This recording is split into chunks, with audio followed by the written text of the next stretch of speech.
The Honorable, the Vice President. We now return to our coverage of the third sitting of the Senate in the second session of the 11th Parliament that takes place on Friday, October 21st, 2016.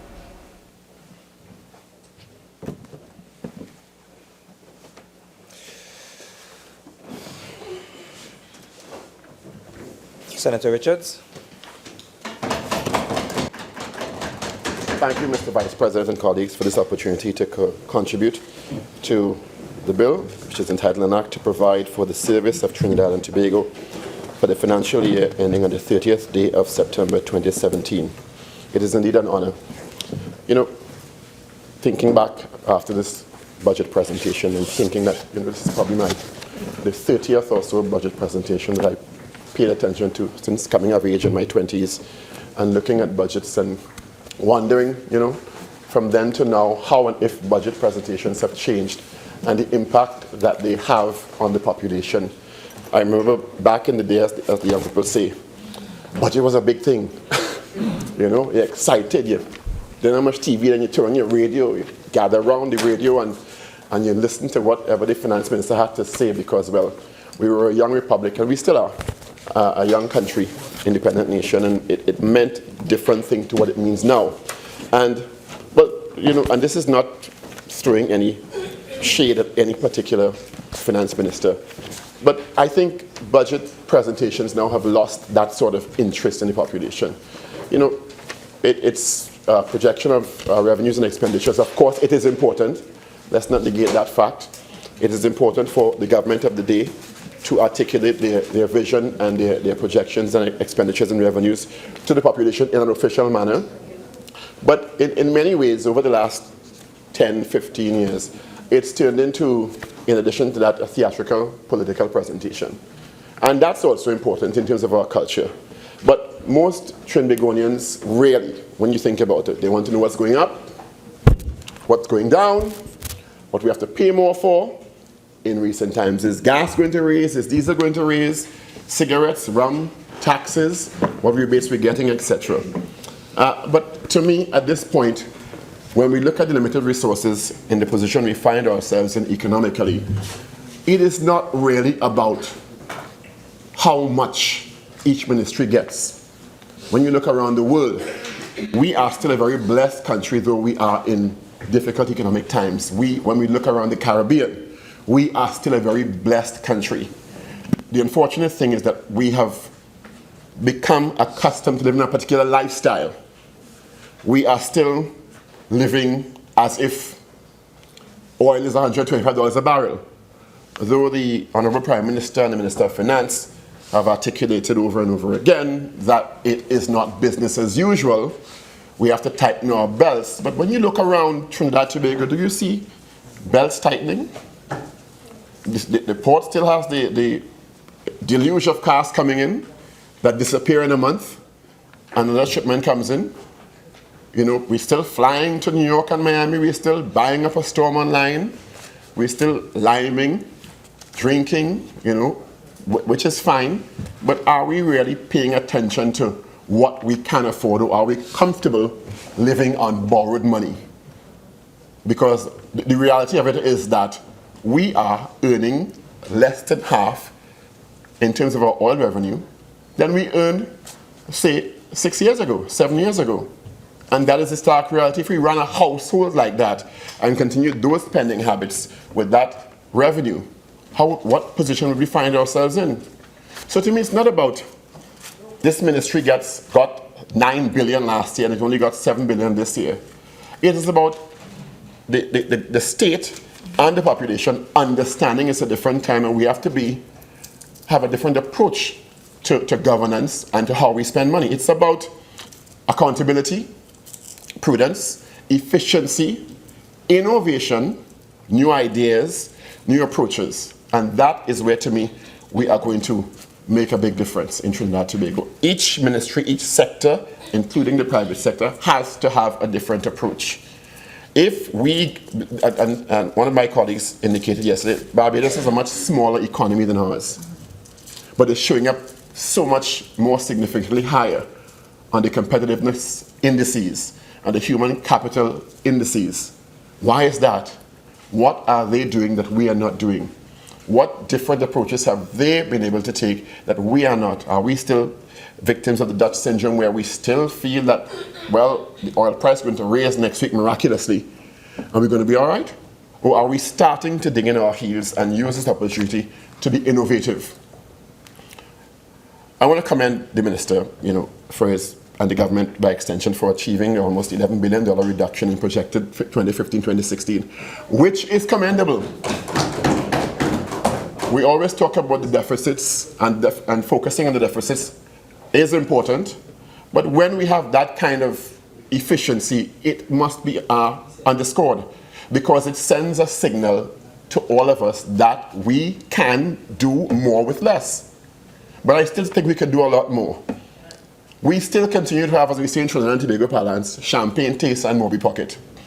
Not that Moby is a bad thing. Moby is a good thing, but Moby costs a lot less than champagne. Added to that, champagne is imported. Moby can be grown locally.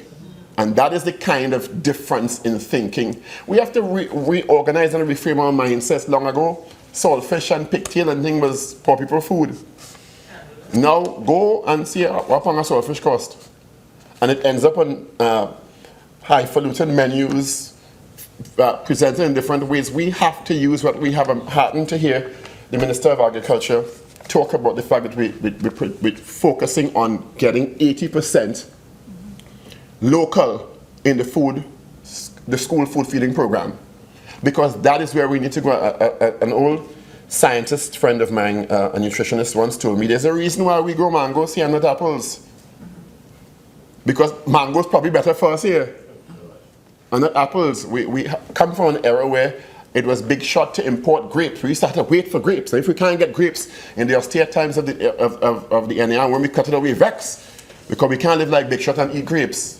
But now we could eat pomsite, we could eat chenet, we could eat mangoes. We don't have to be spending that kind of money to import foods like that, foodstuffs like that. And in many cases, the imports don't do us any good health-wise. That is the kind of change we need to do. There are 4 parts of this fiscal package that I really want to focus on, because the great thing about it, I think, is that the independent bench has such a varied area of variety of competencies that people are handling different areas, and also government and opposition are chiming in with their significant contributions. Just an overview: total expenditure 53.47, revenue 47.441, deficit 6.4 billion. Education 7.22 billion. 2016 it was 9.76 billion. National security 7.26 billion. 2016, 10.81 billion, obvious reductions in allocations because of the economic situation we find ourselves in. Health, 6.25 billion. Public utilities, 3.293 billion. Works and transport, 2.087 billion. Rural development, 1.92 billion. Agriculture, 766 million. Housing, 664 million. When you look at it, as I said before, it is not about how much each ministry gets, because quite frankly, $7.22 billion can run some whole countries in the world, especially in eBay, according to Minister Stewart. 7.26 billion for national security can run some entire economies, but we're worrying about a $2 billion cut and a $1 billion cut when we can do so much more.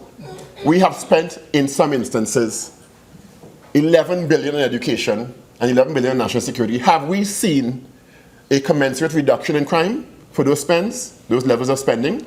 Have we seen the education system saving the country when we spend that much? No, it's not necessarily about how much you spend. It's about how you use the money, how you account for it, and is it serving the needs of the population in each particular sector. I'm going to focus on education and national security, because I've always said I think they are both 2 ends of a critical continuum in any society. Educate a population or an individual, they are less likely to end up on the other side of the continuum, which is the criminal justice system. And it's interesting that these 2 sectors have gotten the largest shares of the budget. If we do more in education, I am sure over the years we can put less to national security, because we will be making available less individuals who are vulnerable to the criminal element, and also I will underscore a critical element, which is social intervention in Trinidad and Tobago. Mr. Vice President, let me just quote a bit from the Education Act of Trinidad and Tobago, Section 3, and this part, I beg your leave to just read a bit for accuracy. The powers conferred on the minister by this act shall be exercised so as to ensure A, the promotion of the education of the people of Trinidad and Tobago and the establishment of institutions devoted to that purpose by means of which shall thereby contribute toward the development of the human resource, physical, mental, moral, and spiritual of the community. B, the establishment of a system of education designed to provide adequately for the planning and development of an educational service related to the changing needs of the community, and we are changing rapidly in these times. And C, the effective execution of the education policy of the government. There's also Section 4.2, and I'll quote also again. In addition to the several duties imposed on the minister, devising a system of education calculated as far as possible to ensure that educational and vocational abilities, aptitudes, and interests of the children find adequate expression and opportunity for development. And finally, a part that still confounds me a bit, because I don't know what it really means in this context. D, assisting needy pupils so as to enable them to participate in the facilities offered by the education system. I really don't know what a needy child means in this context. Is it a special needs child? Is it an economically deprived child? And how does that fit into any modern education system? How is our education system serving our country? Is it serving our country? Is it preparing critical thinkers? Is it preparing future leaders? Is it preparing persons with character in Trinidad and Tobago who will contribute to our development in a fast-changing world, a very competitive world at that, where they must compete not only locally and regionally, but globally? And I really don't think so.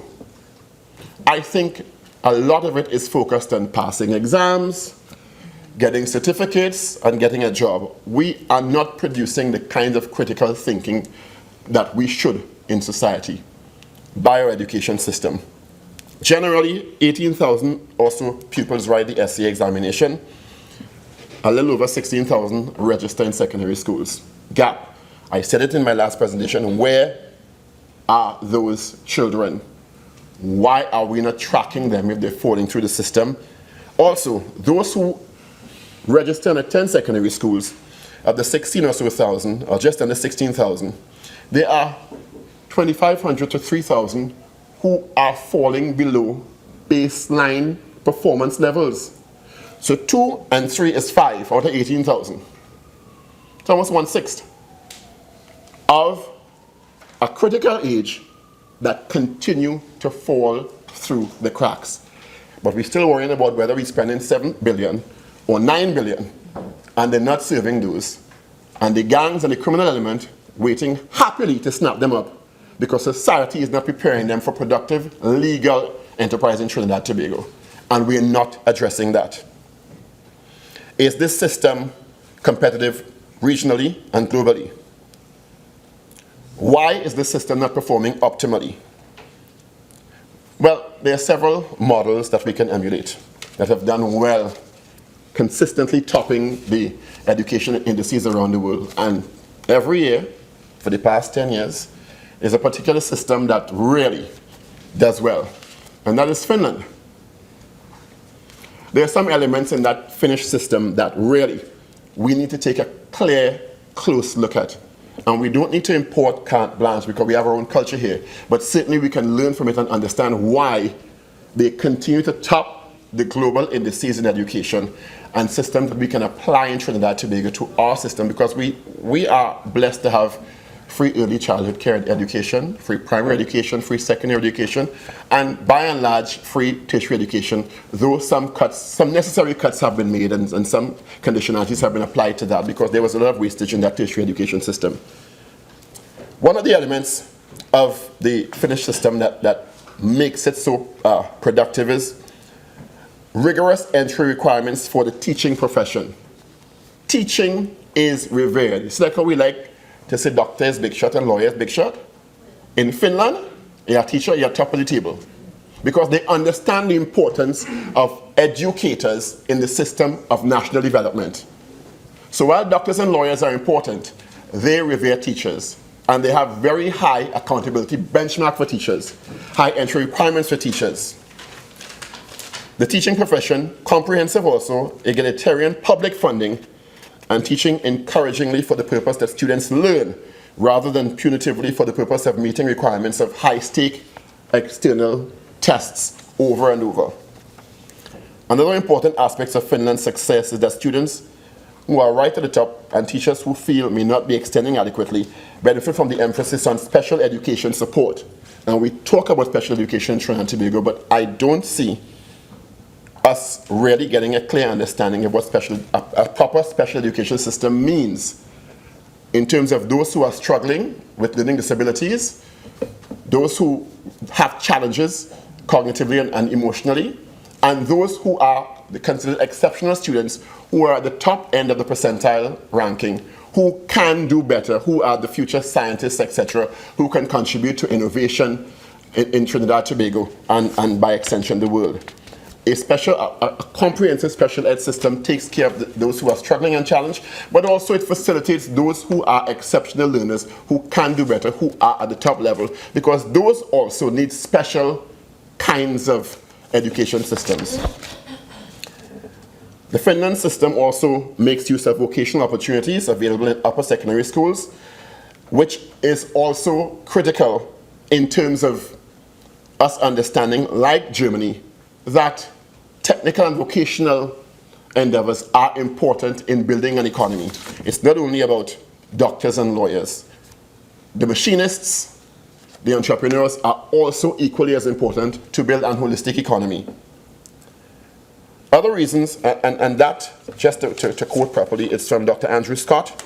It's dated February 9, 2015 in theage.com. It's an online publication on education that is very respected.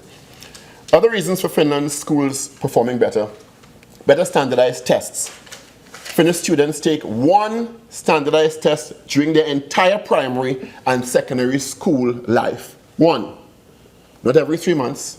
Because what testing does, it encourages teachers to teach to the test and not to the student's abilities. And each student is unique. So we have gotten caught up in this, it's quite frankly an elitist system of exclusion rather than inclusion, where we test every 3 months, we test every year, and there's a curriculum built around that testing model, and we lose the essence of what education or training is about, which is producing critical thinkers, which is saying, if I have this problem, what steps am I using as a learner to solve this problem, which can be applied to the wider society in every sector, as opposed to 2 and 2 is 4, 4 and 4 is 8, and learning content for regurgitation, which is what excessive testing does. There are critics that claim that constant testing does not make students any smarter, but instead creates a teaching to the test environment for schools. Karen McGee, the president of the largest teachers union in New York, went so far as to urge parents to boycott standardized testing because it has been proven over and over to not work. It doesn't produce the kind of individual or student you really want in terms of producing a society of critical thinkers who can more positively contribute to development and deal with a different kind of context and environment in a fast-changing world. Also, something we should all be very understanding of, Finnish students have more time for play because play engenders creativity. Students in Finland spend relatively little time on homework, according to the Organization for Economic Cooperation and Development, the OECD. A 2014 study of 15-year-olds around the world by the OECD said that on average, Finnish students spend 2.8 hours a week on homework. This contrasts notably to the 6.1 hours American students spend per week on homework. But the US is at about 15 on the world education indices, and Finland is constantly at number 1. Finns place a lot of free time and value on play. By law, teachers must give students a 15-minute break for every 45 minutes of instructions, because if you think you all zone out in here as adults and you have stronger cognitive powers and powers of concentration, and I know you zone out because I zone out sometimes after half an hour. You could imagine for a child whose attention span is less, yet we subject children against what the science has proven to 2 hours of instruction, 90 minutes of content instruction. After 30 minutes, they're gone mentally. But we're not building that science into the education system to maximize learning. In the US, where US kids typically get less than half an hour of recess every day. 3, college is free. Fortunately, we have that paradigm in Trinidad and Tobago. In Finland, not only are bachelor's degree programs completely free, so are master's and doctoral programs. Fortunately, we have some level of that still in Trinidad and Tobago, and that's commendable that 3 last successive governments have continued to place emphasis on some level of funding for tertiary level institutions, though it had obviously had to be conditional at this stage with a challenged economic situation. And also, 4, elevating the teaching profession. It is critical that we value teachers. We place higher value on teachers at all levels, invest money in their training, but also hold them more accountable. Because in several jurisdictions, teaching is one of the most highly paid professions, but teachers are held highly accountable for performance. In Trinidad and Tobago, it's interesting. About 4 years ago, I had the opportunity to participate in some research with my professors at Andrews. We went to 10 schools, 4 denominational schools and 6 government administered schools. And the sad thing about it is that when we went to the schools knew we were coming, because we planned about a month in advance to conduct this research. It was on math anxiety and the impact math anxiety has on students' performance in math. And we went, the 4 denominational schools we went to, we walked into the classroom, students got up, good afternoon, they were very polite, the teachers were there, the students participated brilliantly. Sadly, when we went to the government schools, of the 6 schools, 4 teachers were absent. The teachers had no idea where they were, and the students were left unsupervised. And we wonder, and this is 4 years ago, and we wonder why the government administered schools continue to underperform compared to the denominational schools. In terms of elevating the teaching profession, while they're paid more, they're held more accountable. You cannot tell me, as we see, if we disaggregate the scores of some education divisions in Trinidad and Tobago and some schools, that entire classes are performing under baseline levels and the students are at fault. There's a model the US and the UK have adopted. If the student did not learn, the teacher did not teach effectively. If the student does not learn, the teacher did not teach effectively, or the curriculum needs to be amended. And if entire schools, or more than 40 and 50% of students are doing badly, it is not the student or students. It is the system or the teacher who is not teaching effectively. Yet we continue to focus on only student performance and not teacher training and teacher performance in Trinidad and Tobago. That needs to be addressed. In Finland, teaching is one of the most revered professions with a relatively high barrier to entry. The average teacher in the US makes about $41,000 a year compared to almost 44 in Finland. And that is why they are held highly more accountable in terms of who enters the profession and how they perform, how accountable they are. We'd like to welcome lots of students, and I'm sure they're teachers, to this honorable hall from UE Open Campus. Let's welcome them with a round of applause.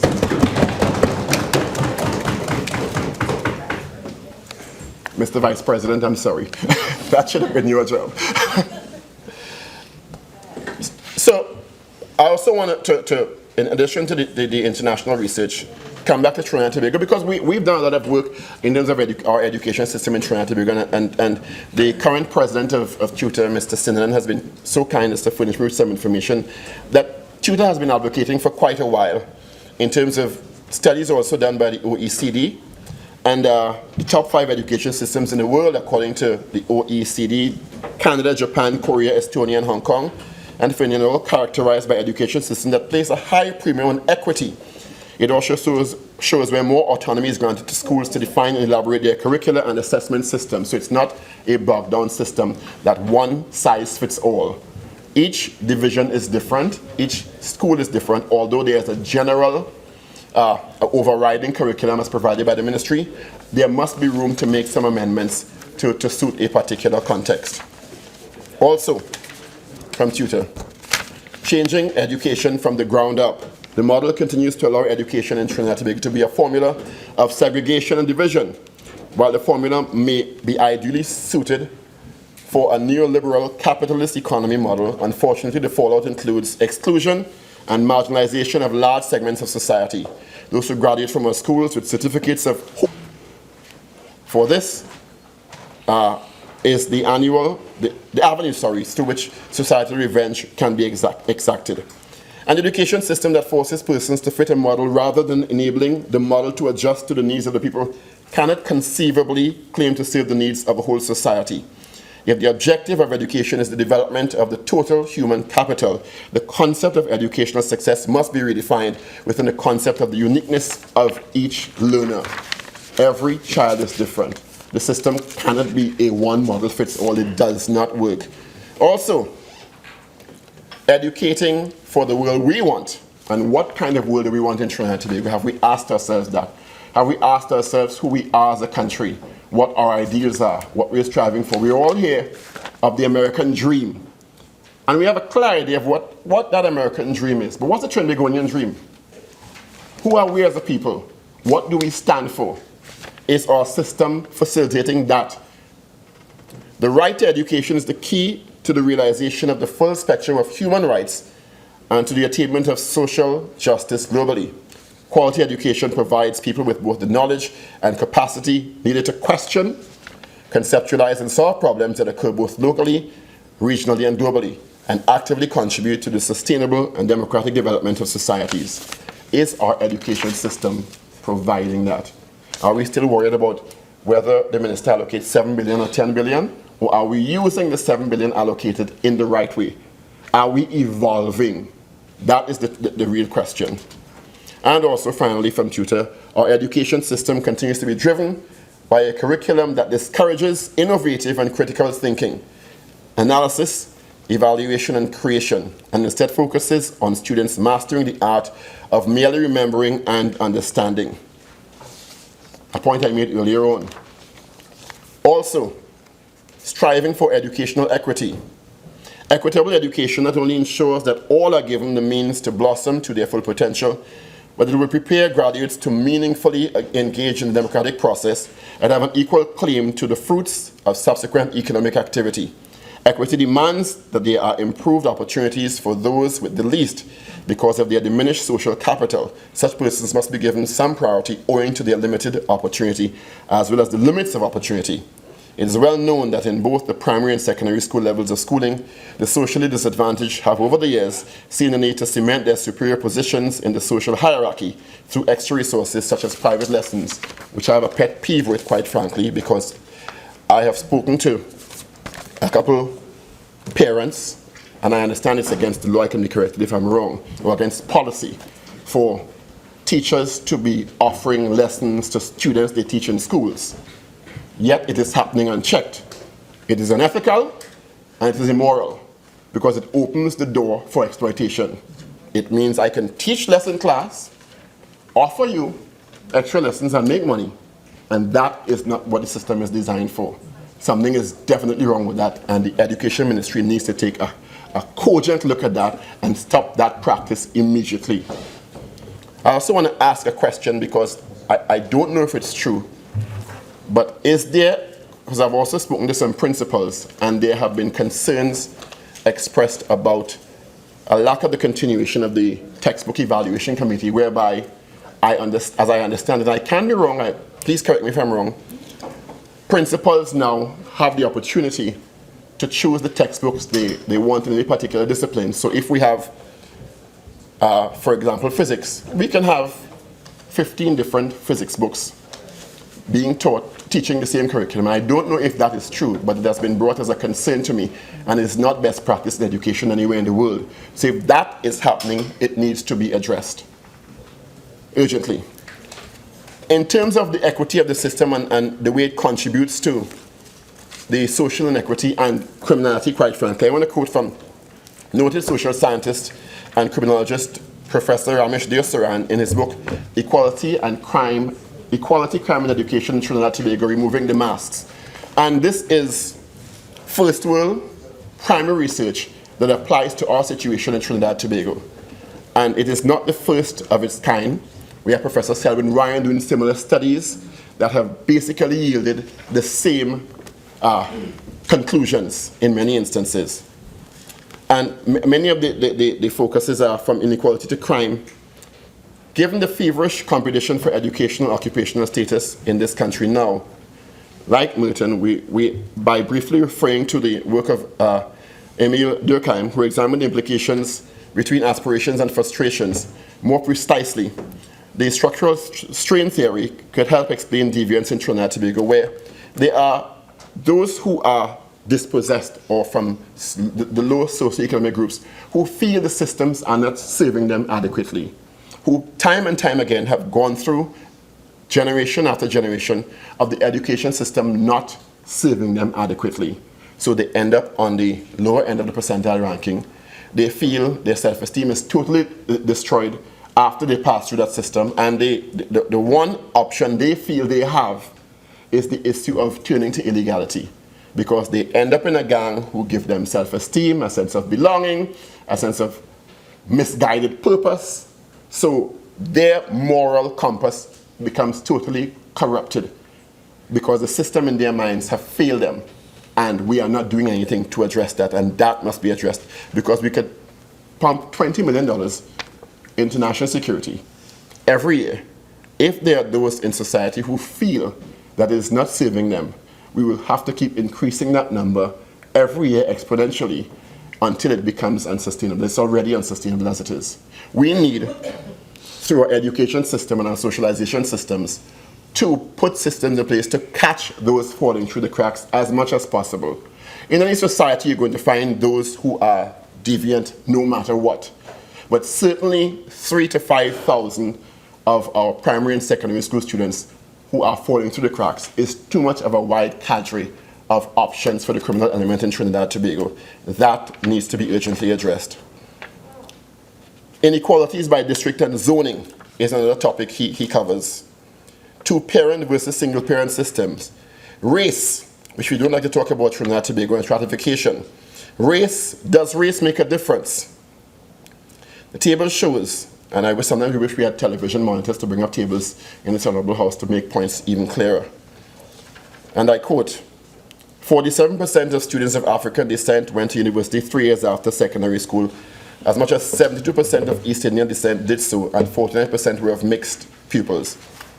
We're seeing a trend. Another table shows 30% of students of African descent ended up studying only 3 years after leaving. Form 5, 61% of those of East Indian descent did, and the comparative proportion of the mixed group was 37%. Overall, this implies that as far as the traditional professions are concerned, it is very likely that a higher proportion of East Indians will proceed to such professions than Africans, based simply on educational endeavors. These kinds of social stratification systems are supported by the type of education system we have in Trinidad and Tobago. And also there's the big issue that has been spoken about over and over again in terms of prestige school versus government school, denominational national school versus government administered school, and what we have done, if anything at all, to close that gap and to simply just make our government schools better. It's not important. Parents, you understand why parents clamor for their children to end up in the so-called prestige schools, because they want a better future for the children.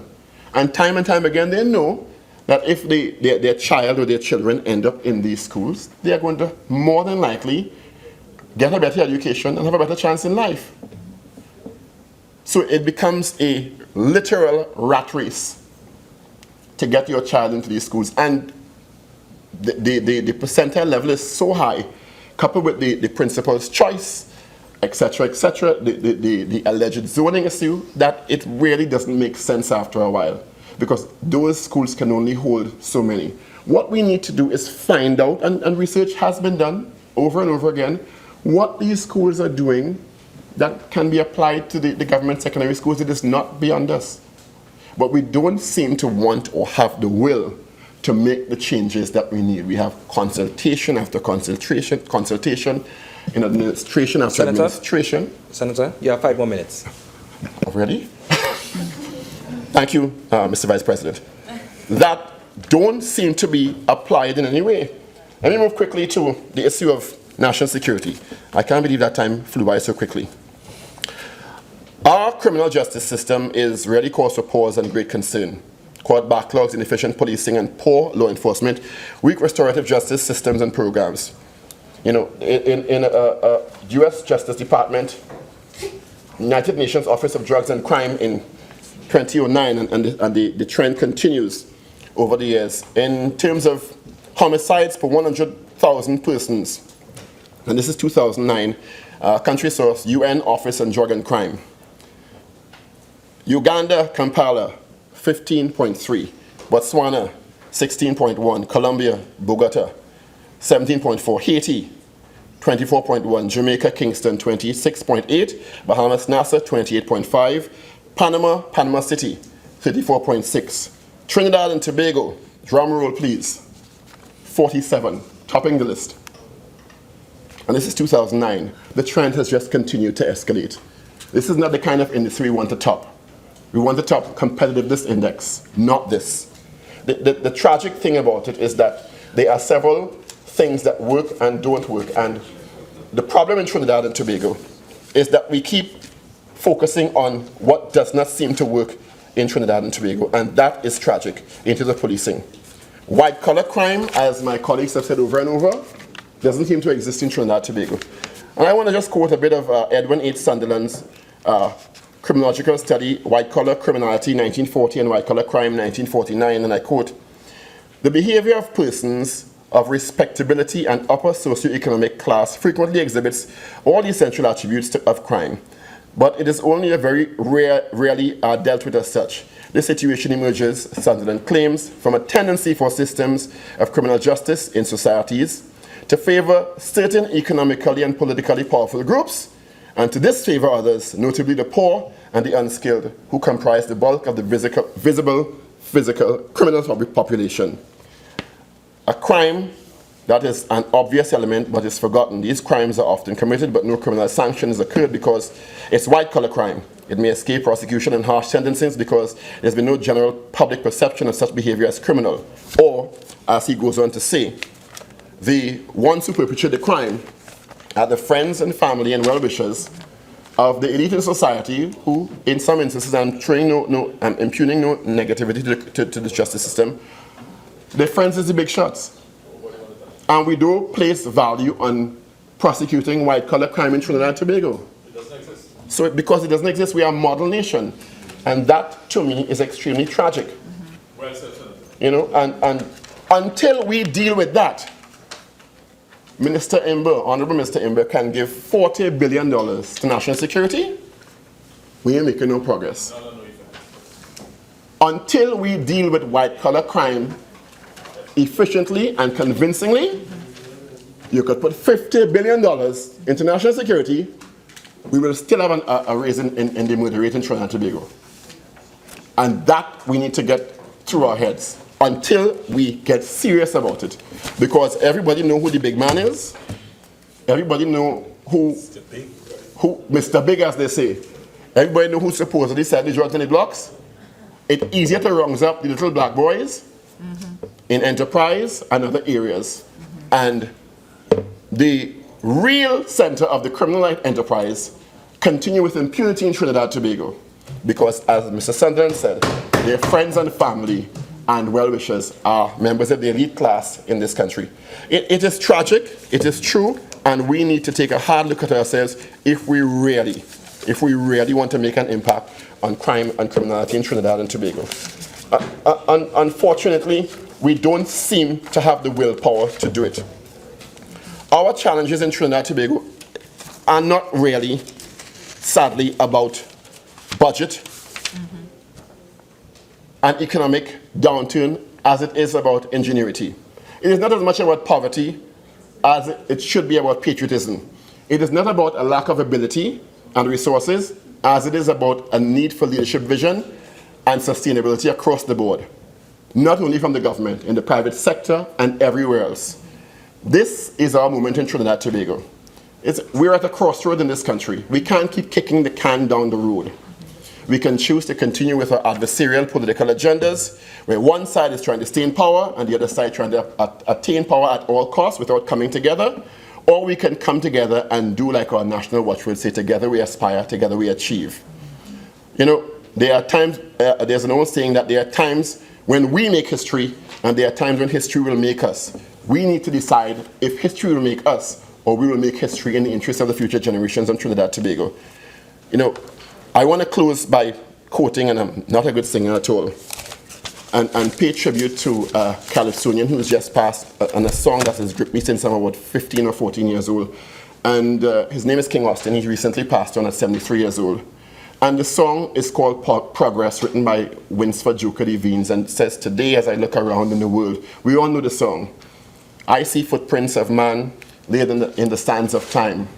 I see pieces of our imagination, fruitless ambition. Where will it end? What will we do? What are we going to do at this time? Is it that we are going to be, as the Calypso says, plain to see? Universally, this land is not as bountiful as it was. And if this, what we're doing now, is progress, how long will it last? Are we going to leave a better Trinidad and Tobago for this generation? They are the ones that we are working for now. And that's what we need to realize. We're not working for ourselves, we're working for them. Mr. Vice President, I thank you.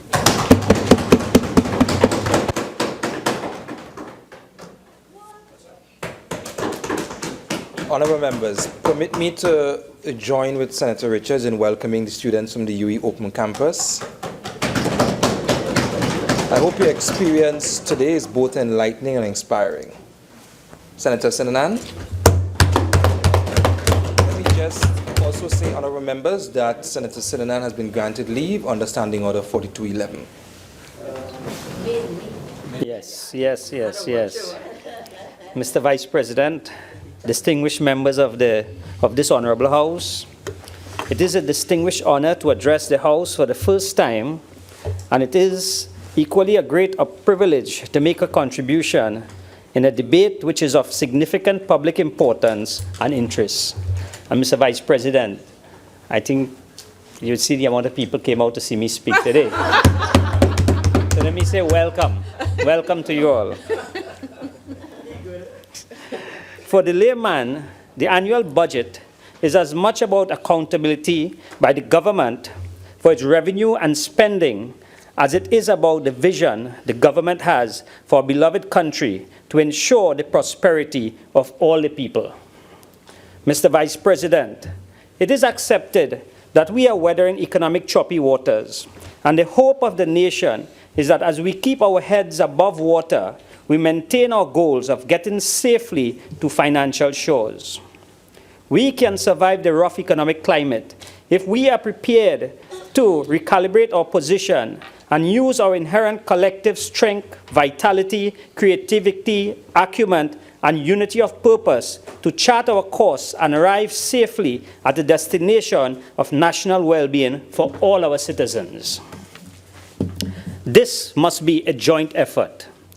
Little will be gained by pointing fingers at about the past squandermania of the last regime, because let the truth be told, the obscene wastage of money and blatant corruption of the last government is a tragic breach of public trust that will haunt them for decades. In fact, Mr. Vice President, their first nightmare came to pass when they were rejected at the polls in 2015. Their nightmare continues as on the 20th of November 2016. Again, they will lose the local government election. And their nightmare will not go away, Mr. Vice President, because the PNM will also win the next general election yet again. And we will say, great is the PNM, and it shall prevail. The lack of vision by the former regime, their short-sightedness to put policies in place to soften the blow of the economic punches, and the use of taxpayers' money to make themselves and a limited group of persons fit for life, placed a very heavy burden on my government to turn the ship around or else face financial ruins. Mr. Vice President, what some may term as harsh economic measures are really means of pulling in the reins to save the country from falling off an economic cliff left there by the last regime. We must face our economic realities head on and stop living lavish lifestyles that our pocket cannot afford. Whether we have the money or not, there is no excuse for wanton wastage in times of plenty. And so, Mr. Vice President, even when the economic tides turn in our favor, it cannot be back to business as usual. We must use this time, Mr. Vice President, to dig deep and start a culture of thriftiness, saving, and wise spending. Money does not grow on trees, and neither is it buried in the ground. I know some people may feel that you can go by some former ministers and you might get some buried. But, yeah, okay. We can get money, however, from an enhanced and dedicated agricultural reform sector, which has been spoken about already. And we can get money from the proper use of our lands and seas and the natural resources without putting all the pressure on our oil and natural gas reserve. Mr. Vice President, we have to build a strong economy now, so we have something worthwhile to hand over to the next generation. Well, Mr. Vice President, our country now is in the hands of competent men and women who know the task at hand and who are prepared to make the necessary sacrifices to get the country back on track. This regime provides a new hope for the nation. And when there's faith and hope and love for God and country, trust me, there will be prosperity. Mr. Vice President, a recent powerful beam of hope that shone brightly in our country about 2 weeks ago was the compassionate act of 19-year-old Lillian Williams, who, without knowing that she was being recorded, showed her full understanding of the Christian principles. Whatsoever you do to the best of my brother, that you do unto me. Mr. Vice President, as a Hindu, we have similar teachings. Hinduism teaches us that service to humanity is service to God. The Bhagavad Gita teaches to do good in thought, word, and deed. This is the law of karma and the law of dharma. Mr. Vice President, all other religions have similar teachings. The fact that this story about human compassion, humility, and kindness was able to override so many of the negativities that we face on a daily basis means that we are deep down a good and caring people who want to do what is best for our fellow men. Mr. Vice President, if there's any time that our nation needs us to get together and put all our shoulders to the wheel, it is now. Because we will never have another opportunity to set things right. We have a forthright leader, the Prime Minister, who recognized the need to promote the virtues of integrity, honesty, and compassion. We have a Prime Minister in Dr. Rowley, who is not afraid to do what is right, even if it calls for the ultimate sacrifice. We are proud of our Prime Minister, Dr. Rowley, who, with his team, rid the country of a regime that was taking us downhill fast. Mr. Vice President, the thrust of my contribution is to show the citizenry that my government, led by Dr. Rowley, knows what it is doing, because we have to put our country back on track to become a first world nation. Mr. Vice President, you know we have lost 5 years from the initial timeline during the period 2010 to 2015. when the last regime was in power, taking good care of themselves and their friends. And so, Mr. Vice President, we have a lot of catching up to do. The good news, Mr. Vice President, is that the PNM is a courageous party that has withstood the test of time. It is a great institution that is mindful of the needs of all the people from all walks of life, from all the nooks and crannies of the two islands of Trinidad and Tobago. And we will not leave anyone out in the cold, or to be more precise and local, out in the rain without shelter. Mr. Vice President, the economic policies and measures in the budget must be able to do at least three things: provide opportunities for all law-abiding citizens to maximize their potential; two, to energize the population with innovative ideas; and three, set realistic timelines for stated promises. Mr. Vice President, the budget of 2017 has addressed these matters by ensuring that plans are afoot for comprehensive infrastructure reform for the local government process and more efficient and effective and reliable generation of public utilities. For a relatively small country, Mr. Vice President, with a population of nearly 1.3 million people and just about as many vehicles on the road, Mr. Vice President, people still feel alienated and disenfranchised based on where they live and which party they support.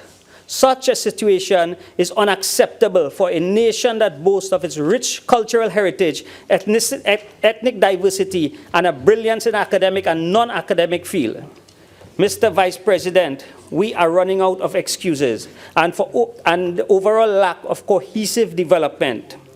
It was the PNM government that placed focus on the construction industry in order to create jobs and provide suitable location for ministries, public entities, and state service providers. It will be the PNM that will transform our country and make it flourish once more so that all citizens can reap the reward. Mr. Vice President, true national development is shown when the basic amenities are available to all the people wherever they reside. Mr. Vice President, this is the promise that I speak to in my presentation: the building of ports, highways, overpass, and bridges, coupled with reliable inter- and inter-island transportation. This will literally make any place in Trinidad and Tobago easily accessible and to get from one place to the next financially affordable. Mr. Vice President, and the plan of this government is not simply about improving roadways and accessibility. The general policy is to continue with massive diversification so that the cities and towns are more so Port of Spain and not the only bustling place of economic and business activities.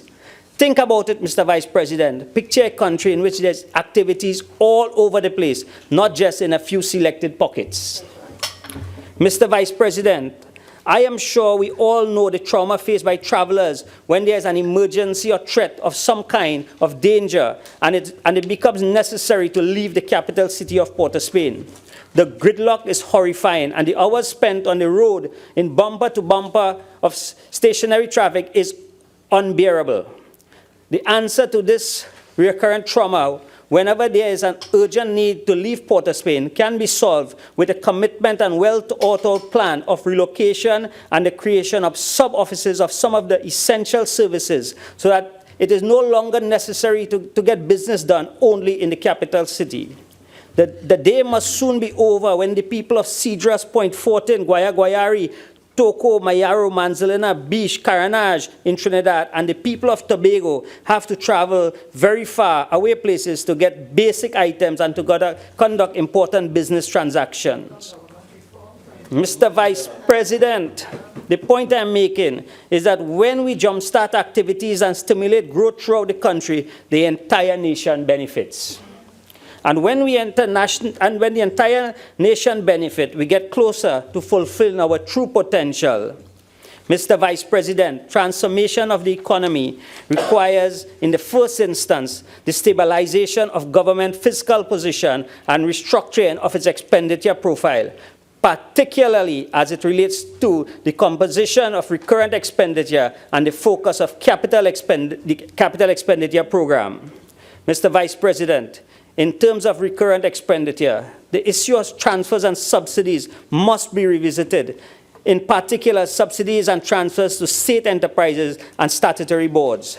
These state enterprises such as WASA, TNTech, and TT Post are all statutory boards, and all statutory must revisit and restructure the operational expenditure to become cost efficient and reduce their dependency on the Treasury. This will involve the restructuring of the enterprise and institutions so that there's more cost-efficient delivery of the particular services. In the case of its capital expenditure program, the government focus in 2017 will be on the completion of existing projects and on new projects that facilitates and stimulates the economy transformation and objectives. Government spending in 2017 on this capital expenditure program is estimated at $5.1 billion. Of this sum, $802.7 million have been allocated to the Ministry of Works and Transport, $529.2 million to the Ministry of Public Utilities, and $289.6 million to the Ministry of Rural Development. Mr. Vice President, none of this money will be stolen. These funds will be spent on projects aimed at strengthening the economic transformation process while bringing significant benefits to the citizens of Trinidad and Tobago. Mr. Vice President, with your permission, I would like to bring to the attention of the members of this Honorable House some of the projects which these funds will be expended. The projects include, in fiscal 2017, an overall allocation of $239.4 million will be provided to reduce the impact of flooding and address the most critical aspect of coastal erosion, instability, and flooding incidents along the coastlines of Trinidad. The sum of $42.9 will be provided for the Critical Coastal Protection Program implementation under the Ministry of Works and Transport. The project that will be implemented in fiscal 2017 include the South Cocos Bay shoreline stabilization work, which will involve the construction of 800 linear meters of rubble mounted on the south of the Nariva River, Mount Manzalina. The Captive Vale shoreline stabilization work, which will include the construction of 500 linear meters. The Comprehensive National Coastline Monitoring Program, required for the design and monitoring of coastal structures. Work will also continue on projects under the National Program for the upgrade of drainage channels, and with an allocation of $38 million. The major projects will include the rehabilitation of sidewalls and realignment of outfall drains in the Diego Martin and Maraval River. Construction and reinforced concrete walls and paving will also be undertaken on the following watercourses: the Covine Ravine in Diego Martin, Upper Bon Coco Road, Maraval, Bonds Road Ravine in St. James, Tunapuna River in Tunapuna, Belle Avenue Main Drain in Chase Village, Tiwari Main Drain in Freeport, Bagna Trace Drain in Chase Village. And Madam, Mr. Vice President, of this $38 million, none will be stolen. It come in again, don't worry. Mr. Vice President, an investment of $8 million will also be made for the advancement of projects under the Major River Cleaning Program. Work will commence on the construction of the reinforced concrete wall and paving of the Soldado River to reduce the impact of flooding in the Claxton Bay Gasparillo area. Rehabilitation work will also be undertaken on the Felicity Pump House and Gate, and the commencement of the rehabilitation and construction of the gates at Bamboo number 1 and number 2. Mr. Vice President, of the $8 million, none will be stolen. Mr. Vice President, under roads and bridges, improving and expansion the network of roads and bridges increases connectivity between urban and rural area. Increased routes to towns and villages contribute to reducing traffic congestion, and as a result of better traffic management practices, increase economic potential of once remote areas through increased access to new potential customers. Mr. Vice President, the sum of $440.5 million will be allocated in 2017 PSIP for the upgrade and expansion of roads and bridges network throughout Trinidad and Tobago. And again, Mr. Vice President, none will be stolen. The road construction major road rehabilitation project, Mr. Vice President, will focus on road construction and rehabilitation projects throughout the country, including implementation of a traffic management measure provision for alternative access routes, reinstatement of the stabilization and failed slopes, and improve the existing road infrastructure with an allocation of $165 million. Again, none of this will be stolen. Key projects targeted in fiscal 2017 include the widening of lanes on the Solomon Hulchoy west and eastbound lanes from the Shoguanas flyover to Chase Village flyover, including an overpass widening near Mulchan-Sichan Road. Widening of lanes on the Churchill Roosevelt Highway westbound lane from Maloney to Golden Grove, and eastbound lane from Maloney to Mausika. Reconstruction and repairs to bridges in Freeport, Todd's Road, Kunapo Southern Main Road, Dades Road, Chatham Erin Road, Kaiwal Road, Galera Road, and Guayco Tamana Road. Rehabilitation of roads in Aruca Maloney, Barataria San Juan, Caroni Central, Diego Martin Central, North and West, Point 14, Lavantil East Mova, and Shoguanas West. Repairs to major landslip in Couva, Lavantil East, Mova, Toko, Sandigrandi, and Princess Town. An allocation of $85 million for the Port of Spain East-West Corridor Transportation Project will continue for the following activities. Commencements of widening. Commencement of widening of the Ryson Road from Colville Street to Anna Street. Commencement of the widening of the eastbound carriageway of the Churchill Roosevelt Highway to 4 lanes. Construction of an overpass at the Southern Main Road Churchill Roosevelt Highway. And Madam President, from that $85 million, in case you were not here, none will be stolen. Under the Bridges Reconstruction Program, the sum of $70 million will be allocated for construction work on bridges located at Talparo, Valencia Road, Camden Road, Papuri Road, Eastern Main Road, Guanapo, and Toko Main Road. The landslip repair program will be allocated $45 million for the rehabilitation of landslips in Talparo, Mondenevo, Naparima, Mayaro Road, Mondiablo, Quarry Road, and Papuri Road. Madam President, let me deal now with the biggest scandal perpetrating the population by the People's Partnership, aka UNC government. The Point 14 highway can best be described as an inherent mess from the last regime. Money was wasted, proper procurement policies were violated, and the project became a feeding trough for many who viewed the project as means of becoming multi-millionaires as they scattered away money to their private bank accounts. Well, all that foolishness has stopped, thanks to our Prime Minister, Dr. Keith Rowley. And according to the Minister of Finance in his budget presentation, there are legal avenues being actively pursued to recover whatever money from those who perpetrated that wanton act of corruption.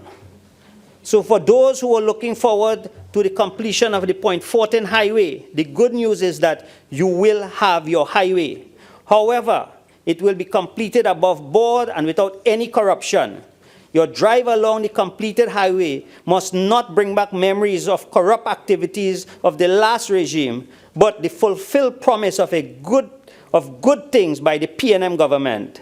And for those who pocketed taxpayers' money and stole from the national purse, just know that yours is not a highway to heaven.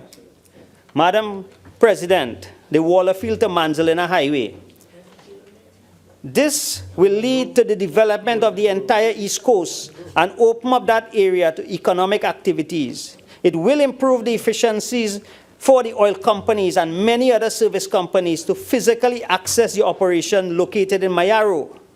Madam President, this will lead to a phenomenal upgrade of the infrastructure in the entire eastern section of the country. The Valencia to Toko Highway. Madam President, this project is very close to my heart because I am a born and bred boy from Sandy Grande. I grew up in this northeastern part of the country, hearing about future plans to build factories and warehouses from Valencia to Toko. The dream back then was that this section of Trinidad, with its close geographic links to Tobago, would be a hub of business and agricultural activities and provide employment for hundreds of thousands of people who lived in the nearby area. That dream, Madam President, never materialized until the rebirth of the commitment by the government led by Dr. Keith Rowley to build a highway to Toko and to construct a ferry port in Toko. We, Madam President, underestimate the large number of people this project will benefit, including those who will now have another ferry option to travel to Tobago. Madam President, I turn now to the Moruga port, and I term this a new hope. For some time, we have been hearing about the plight of the fishermen of Moruga and the road traffic congestions faced by residents of Moruga. Nobody must be termed as living behind God's back, because that suggests, Madam President, that such people are not entitled to and are deprived of the benefits and privilege enjoyed by the rest of the citizenry. Madam President, allow me to quote from the Guardian newspaper article dated Sunday, 26 January 2014, written by Radhika Sukraj. Remember, we were not in power then. Headline, where is our 200 million fishing port? Walter Anthony, who was interviewed, said, we feel neglected because for too long we're waiting for proper facilities and we're getting promises. Krishna Budhu said, during high tide, waves beat into the sheds, bringing water into the locker area. And Robert Budram said, a resident of Grand Chemi said, residents need proper roads and a health center that could function on a 24-hour basis. End of article. I quote from another article published on the Sunday Express newspaper dated 8 May 2014 again, and written by Mark Fraser. Headline, mooring of boats on the Moruga Bridge weakens support, the last spring bridge in Trinidad. This is an opportune time for the lack of facilities for fishermen in the area to be addressed by some of those in authority. Moruga is emerging as a mecca of Trinidad historical, archaeological culture, and ecotourism activities. The people of Moruga surely deserves to have basic working facilities to complement their daily lives. End of article. Madam President, and despite the plight of the people of Moruga, the last government, the People's Partnership Government, did absolutely nothing to help those Moruga residents begging for assistance. Well, Moruga people, the PNM is here. Hope has arrived. The decision to build a fishing port in Moruga is long overdue. The historic significance of that part of the island is lost on those who refuse to take the time to know the value of our history. Moruga is filled with potential and is yet another part of the country that has been neglected over time. Well, all that stopped now, and the people of Moruga can look forward to noticeable growth and development as the Moruga Main Road, other related access roads will be upgraded to facilitate the increase in activities. Madam President, the license office. Yeah. As I mentioned earlier, when dealing with comprehensive infrastructure, we have to keep our minds in mind the need for diversification and provisions of essential services. One of those services is the licensing of vehicles, and bringing in mind the nearly 1 million vehicles that congest our national roadway, it is imperative that the license office is equipped to handle the volume of work it faces on a daily basis. Madam President, the list of complaints about the inefficiencies at the license office throughout this country is long and winding, and so relocation of the office from Rising Road in Port of Spain to Caroni is a step in the right direction. The central location will ensure easy access for all, but beyond the relocation, there is a commitment to use information technology to provide a much better service to consumers and to create more accurate and reliable record keeping. The stories of corruption at the license office could burn anyone ears off, and more often than not, those who complain about the corruption activities are also part of it. Madam President, no one should be paying more than the standard fees for service delivered at the license office. There should be no paying of bribes and inducement to get officers to do their job in a fair and competent fashion. The days of flashing dollars to get curry favor or jump the queue must end. Misbehavior in public office is an offense, and those who overstep the authorities, who abuse the power, will feel the full brunt of the law under this government. The mandate of this government is to provide an efficient, cost-effective, and reliable. Forget he. Forget them now. Forget them. Them on campaign mood now. The mandate of this government. The mandate of this government is to provide an efficient, cost-effective, and reliable electricity service to the citizens of this country. There will be a constant upgrade of existing substations and construction of new substations. This will facilitate the increase in the demand for household and business electricity. For fiscal 2017, TNTech will continue with the program of lighting of parks and recreation grounds, which has a positive impact on community facilities.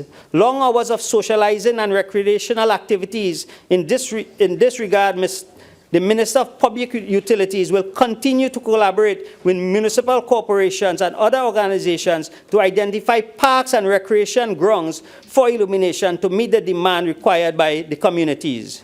And Madam President, before I go further, let me make it abundantly clear that my government, the PNM, will not sanction any decision by anybody to shut off lights when people are using grounds to promote religious and community activities.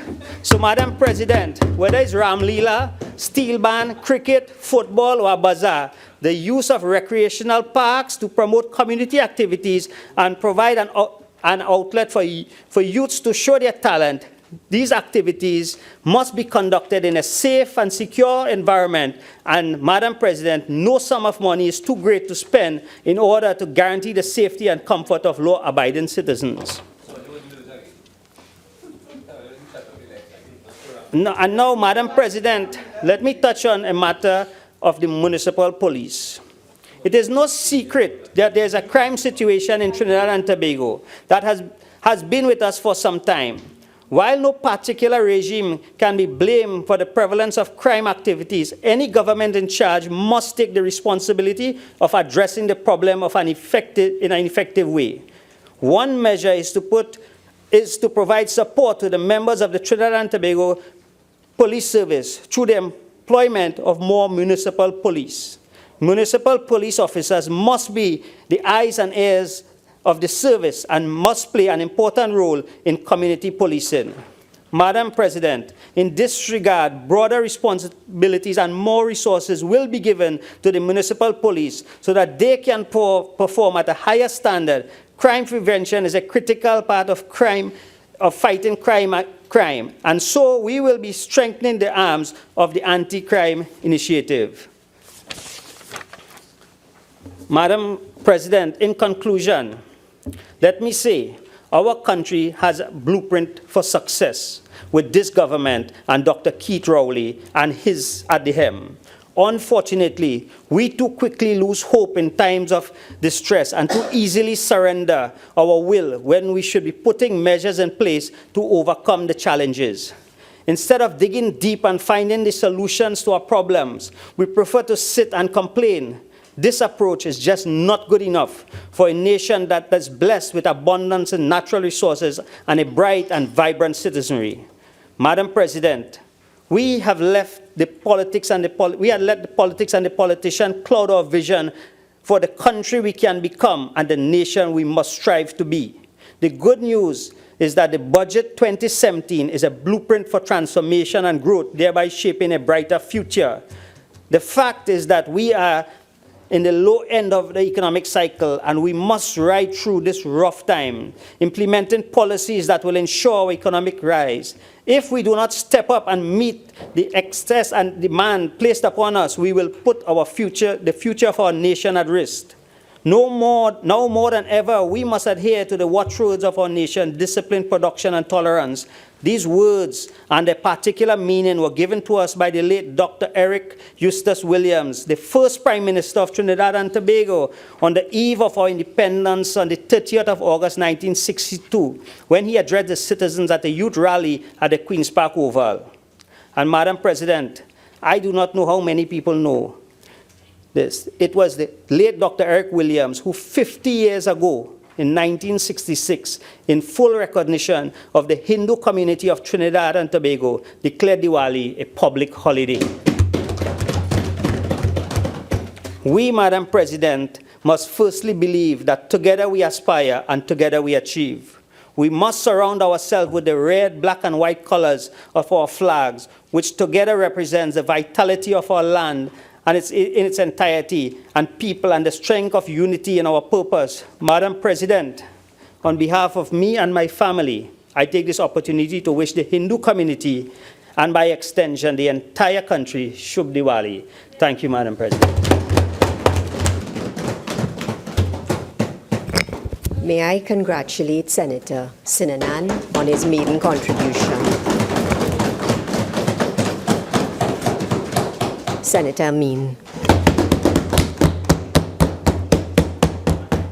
Thank you very much, Madam President. I rise to make my contribution on this debate on Budget 2016-2017. And before I go into responding to some of what the members on the other side have said, as we are joined by students of the open campus of the University of the West Indies in the public gallery, I want to bring attention of my colleagues in Parliament to the front page of the Newsday today, Madam President, Beetham Scholar.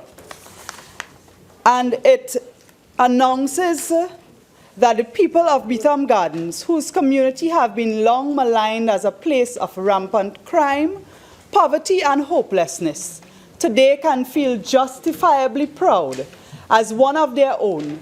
Ajamu Crosby rose above all these stigmas to achieve excellence in the CAPE exams and earn an additional scholarship in natural science. Additionally, Madam President, I want to pay tribute to his proud single-parent mother, Juliana Crosby Oladi. Madam President, it is my humble opinion that the budget of the present government failed in many ways to address the reality of Trinidad and Tobago on a global scale, as well as totally ignoring the plight of the citizens of Trinidad and Tobago. In my presentation, Madam President, I will seek to address the plight of young people as this government continues to strangle wholesome opportunities that leave them vulnerable to crime and violence. And some of that was touched on by Independent Senator Paul Richards.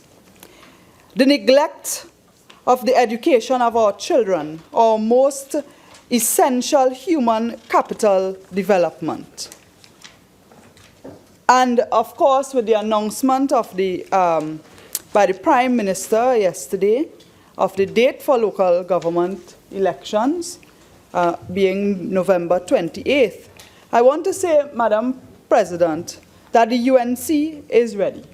And today, I take the opportunity to examine the failure of this government to carry out reform of local government as promised. I also, Madam President, wish to address the further neglect of local government as a whole, and that coupled with the failure of the Ministry of Works and Transport that continues to lead to flooding, loss of property, and distress to so many citizens, and hundreds of thousands of dollars in loss of property. Madam President, I hope to examine some of the government's proposed taxation measures, namely the increase in VAT on those previously zero-rated items, the quote-unquote online tax, and I trust that the questions I ask today, that perhaps the minister in his winding up will be able to address them. Madam President, the People's Partnership Government recognized and embraced the United Nations Convention on the Rights of a Child. Children are amongst the most vulnerable in our society. They are the most precious, and they represent all of our hopes as a nation for our future. The budget, Madam President, illustrated that this government's negligence of the well-being of our children, of our nation, with the reckless cutbacks in funding. Madam President, there were dramatic cuts in salaries, both in primary schools and secondary schools. The workers that operated on contract, employees in the administrative offices of schools, their contracts have not been renewed. And I call on the government to answer as to why hundreds of administrative clerks from primary and secondary schools have effectively been fired, where the need still exists. And schools are now asking parents to make a contribution towards paying the salaries to keep on those clerks. Madam President, this government has made dramatic cuts in the school feeding program. The school feeding program was cut by 84 million this year compared to the last year's allocation. But Madam President, in 2015, when the comparison between the amount allocated this year to what was allocated in 2015 is close to $100 million. The Minister of Agriculture yesterday offered that the government has slashed funding nutritious meals to our nation's children by explaining that, there are plans to increase local content in meals. I know he's still pretty much new. He's not the minister responsible for school feeding. But I want to inform him that the People's Partnership boosted local content in meals in schools to an all-time high of 70% in 2010 to 2015. Madam President, this government must be fair and must continue to build on the good things that were done, as all governments should continue to seek the interest of the citizen first. Granted that they have chosen to spend the first year of their term in office campaigning and bashing the People's Partnership, punishing the citizens where good strides have been made because of the achievements of the People's Partnership government.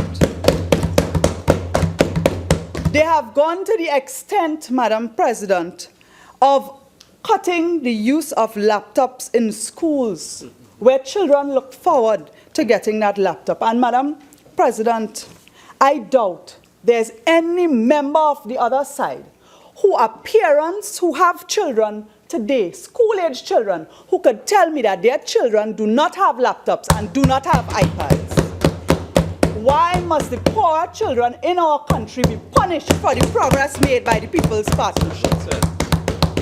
Madam President, the use of technology in education has grown leaps and bounds. The People's Partnership had this country on a road to having every child in a secondary school owning their own laptop. There was the need, Madam President, to continue to upgrade the infrastructure that was started in the schools, to continue to train the teachers and auxiliary staff, and to increase the Wi-Fi coverage at all schools. Instead, students have been given an incentive to break bish, jump on a bus, where they may hope to get free Wi-Fi if they travel from San Fernando to Port of Spain. Madam President, the objective of developing nations like ours, when it comes to education, should be to increase the number of children with access to technology and access to the internet, which is in line with the Millennium Development Goals that this very Senate agreed to adopt. Madam President, we know that it has been proposed that laptops are now being kept in schools. And of course, this brings another concern, because there has also been a huge reduction in the budget for security in schools.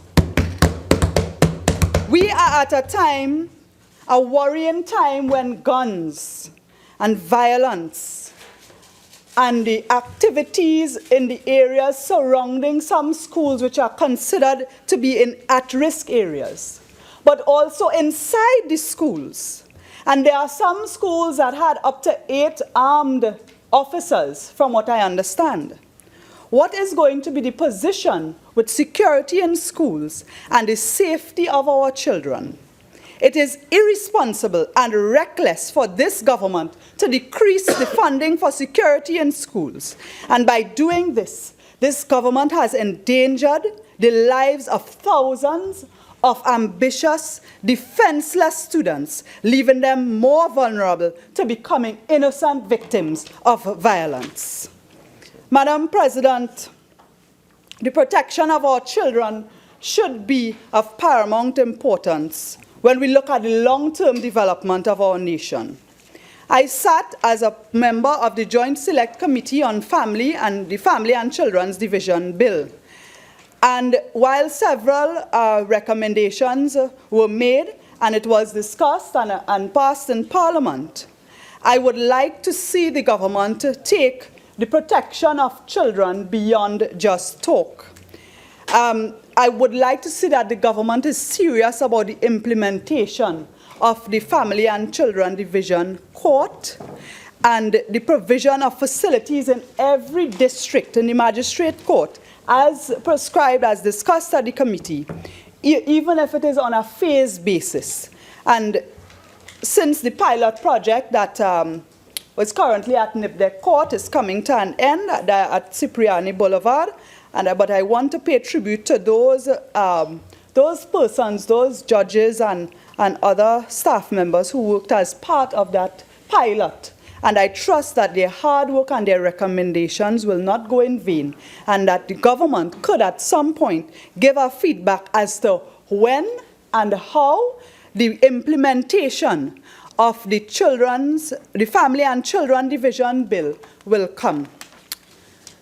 Madam President, the issue of young people, the youth of our nation, opportunities, and how lack of opportunities tie in to crime, violence, and gang activities was referred to by Senator Paul Richards earlier today. Madam President, this PNM government has left the youth of our nation fearful, vulnerable, and neglected. Madam President, today in the Guardian newspaper, there is an article, and I just want to read the first line, Madam President. This is from Guardian today, Friday, 21st October, an article written by Ms. Radhika Sukraj. Traumatized after seeing their father, Adele Gilbert, shot dead by police, Eli and Elijah Gilbert sat trembling on the steps of their San Fernando home yesterday while relatives hurled obscenities at the police. Madam President, the uproar and the reaction from citizens concerning this situation has caused a video of that incident and the subsequent handling by the police of the body of Mr. Gilbert by picking him up by his limbs and throwing him in the back of a police vehicle has led to the video going viral on social media.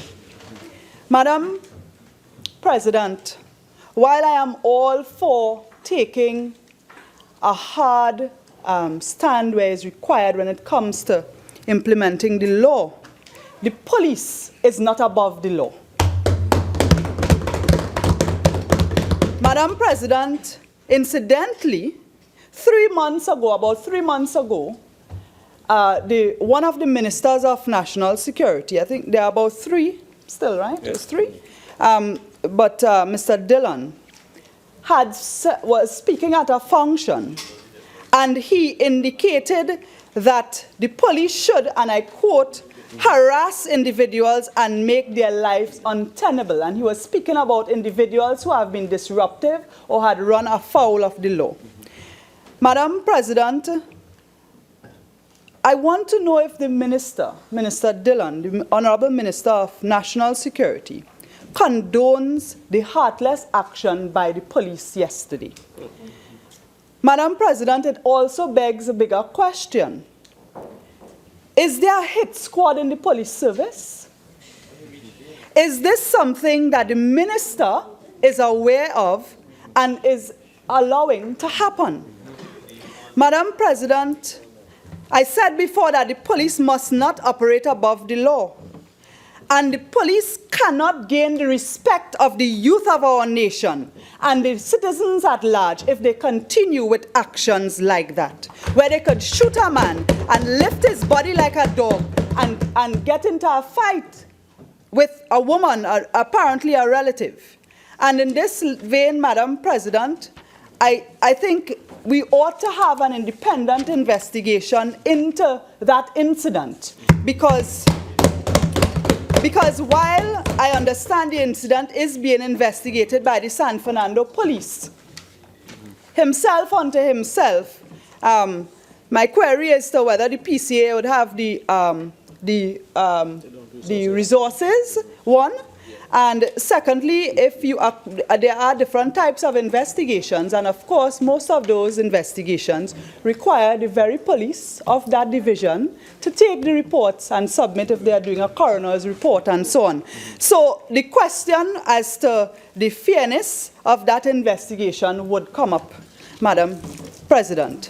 And I pay tribute to those police officers who continue, Madam President, to protect and serve this nation, and that is why I was in full support of the first time ever there being a proposal by the Honorable Kamla Persad-Bissessar, former Prime Minister, to have a $1 million arrangement for any police officer who dies in the line of duty.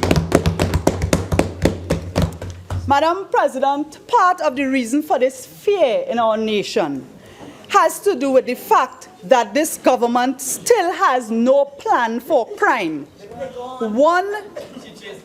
1 year later, 3 ministers later, millions of dollars spent on national security, and you still have the highest number of murders in over 2 decades.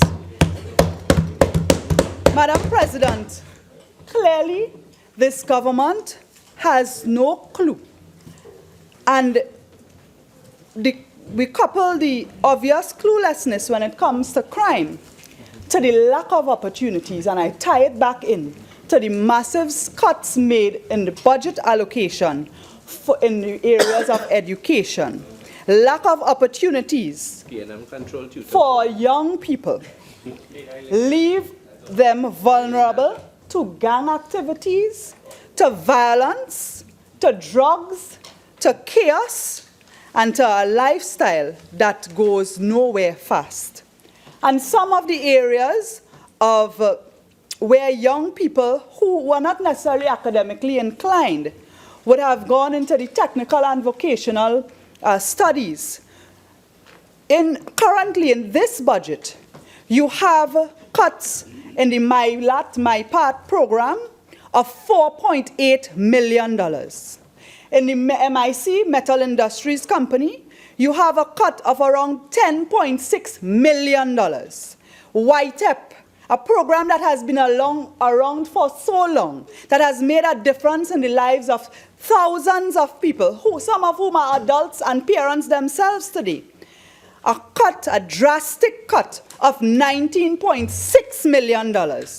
And the NESC, Madam President, a cut of $27 million. That is what the People's National Movement government is using to strangle the young people of Trinidad and Tobago today.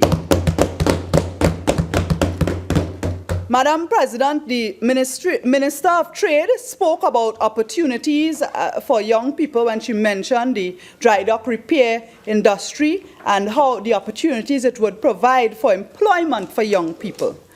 But if there are such drastic cuts in training, many of these young people will not be able to qualify for these jobs.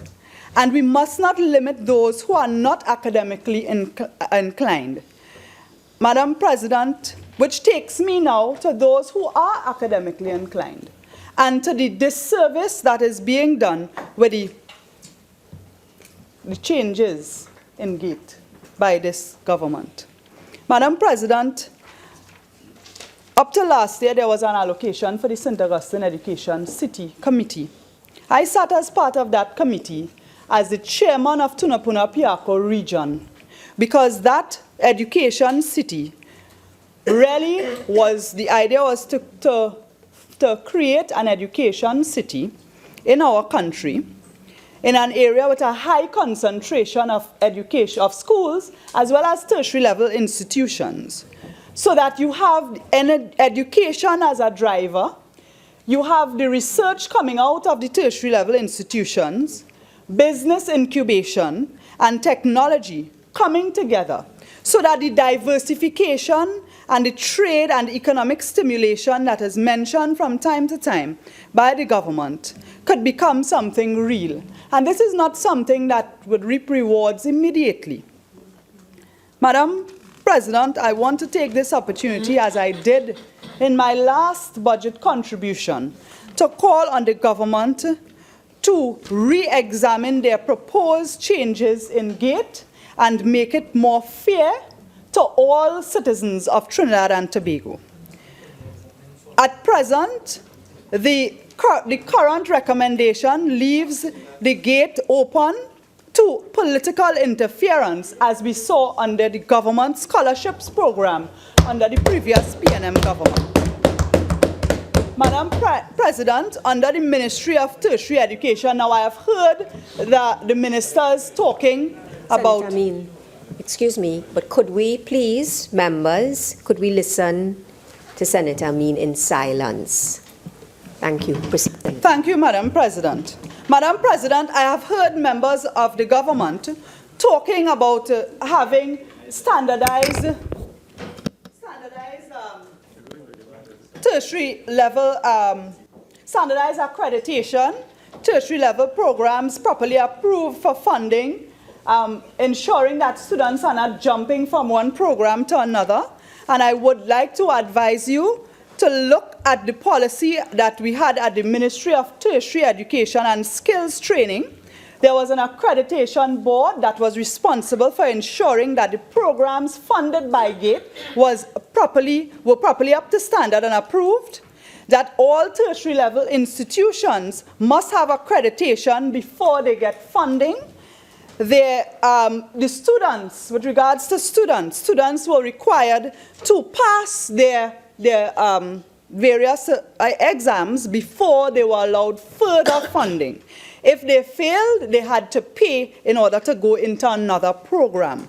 So a lot of the wastage that took place under the previous PNM government was corrected under the People's Partnership government, and you had value for money. So all of these measures that are being mentioned, they were already, Madam President, in train. And what this government... Honorable Acting Attorney General, please let us listen to Senator Ameen in silence. For those who prefer to chat, there is the facilities outside of this chamber. Thank you, Madam President. And because I also, as a recent, well, I have to say recent, I recently completed my master's. I benefited from GATE, and I know the requirements at that time had changed to ensure that there was more value for money, so that students who failed the course could not move on, and so on. But there were no discriminating policies, discriminating against persons of because of their gender, ethnicity, race, or age. And we must ensure that we remove any form of discrimination from the policy regarding GATE. Madam President, I refer to a story by a young graduate a couple of months ago who, after doing his bachelor's and master's, could not find employment. He had applied to the ministry, even through the graduate program. And I do want to implore that while discussions had started, that we should continue in a direction to have a national strategy that would inform us as to the human capacity required. So, for example, if we are strengthening our public health system and we are looking at having more and better hospitals and public health facilities, and we should be looking at educating nurses and people in the allied health industry. I don't know what's going on with the Nursing and Allied Health Institute at El Dorado, but I know that that was a part of the People's Partnership's drive to ensure that we had an improved public health sector, something that is falling down under the present PNM government. Madam President, the PNM is free, of course, to have their own policy. They are in charge now. But I want to urge that you must not punish the young, ambitious people of our nation by shoving aside the good things that were done because they were done under the People's Partnership government. Madam President, successive governments who mean well for the nation must build upon whatever was done. And education is not an expenditure. Education is not something that you reap rewards immediately for. It is an investment in the long-term future of our country. Madam President, the 2016 budget listed, the last year's budget listed the increase in VAT from 0% to 12.5% on hundreds of zero-rated items, including books, computers, and computer accessories. Madam President, that increase in VAT was a great deception by the PNM on the people of this country. They called it a reduction in VAT. The result, Madam President, was an increase in food prices, an increase in the cost of transport, and parents as well now who are faced with these increased prices now do no longer have the benefit of the school rental, textbook rental program, and the additional strain by adding the VAT to books and laptops. Those who may have bought any of those things online now have to pay a 7% online tax. And I say quote-unquote online tax because perhaps the minister will be able to clarify. The online tax, it was assumed by citizens, would be a 7% on purchases made online by citizens. However, because it will be implemented by, through the couriers, persons who bring any items into the country via air freight would be required to pay this tax. Is it that the onus is now on the couriers to distinguish whether the parcel is in fact a purchase that was made online by the person receiving it? Is it that the courier is going to have to distinguish whether it was a relative who lives in another country who bought something and is sending it to you? If it is that you are, you have, it may not necessarily be a new purchase, but something that they are sending.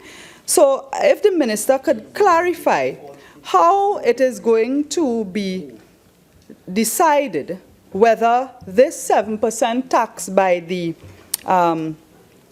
couriers that are going to be implemented through the information from the couriers, whether this, how it will be determined that the package is in fact an online purchase.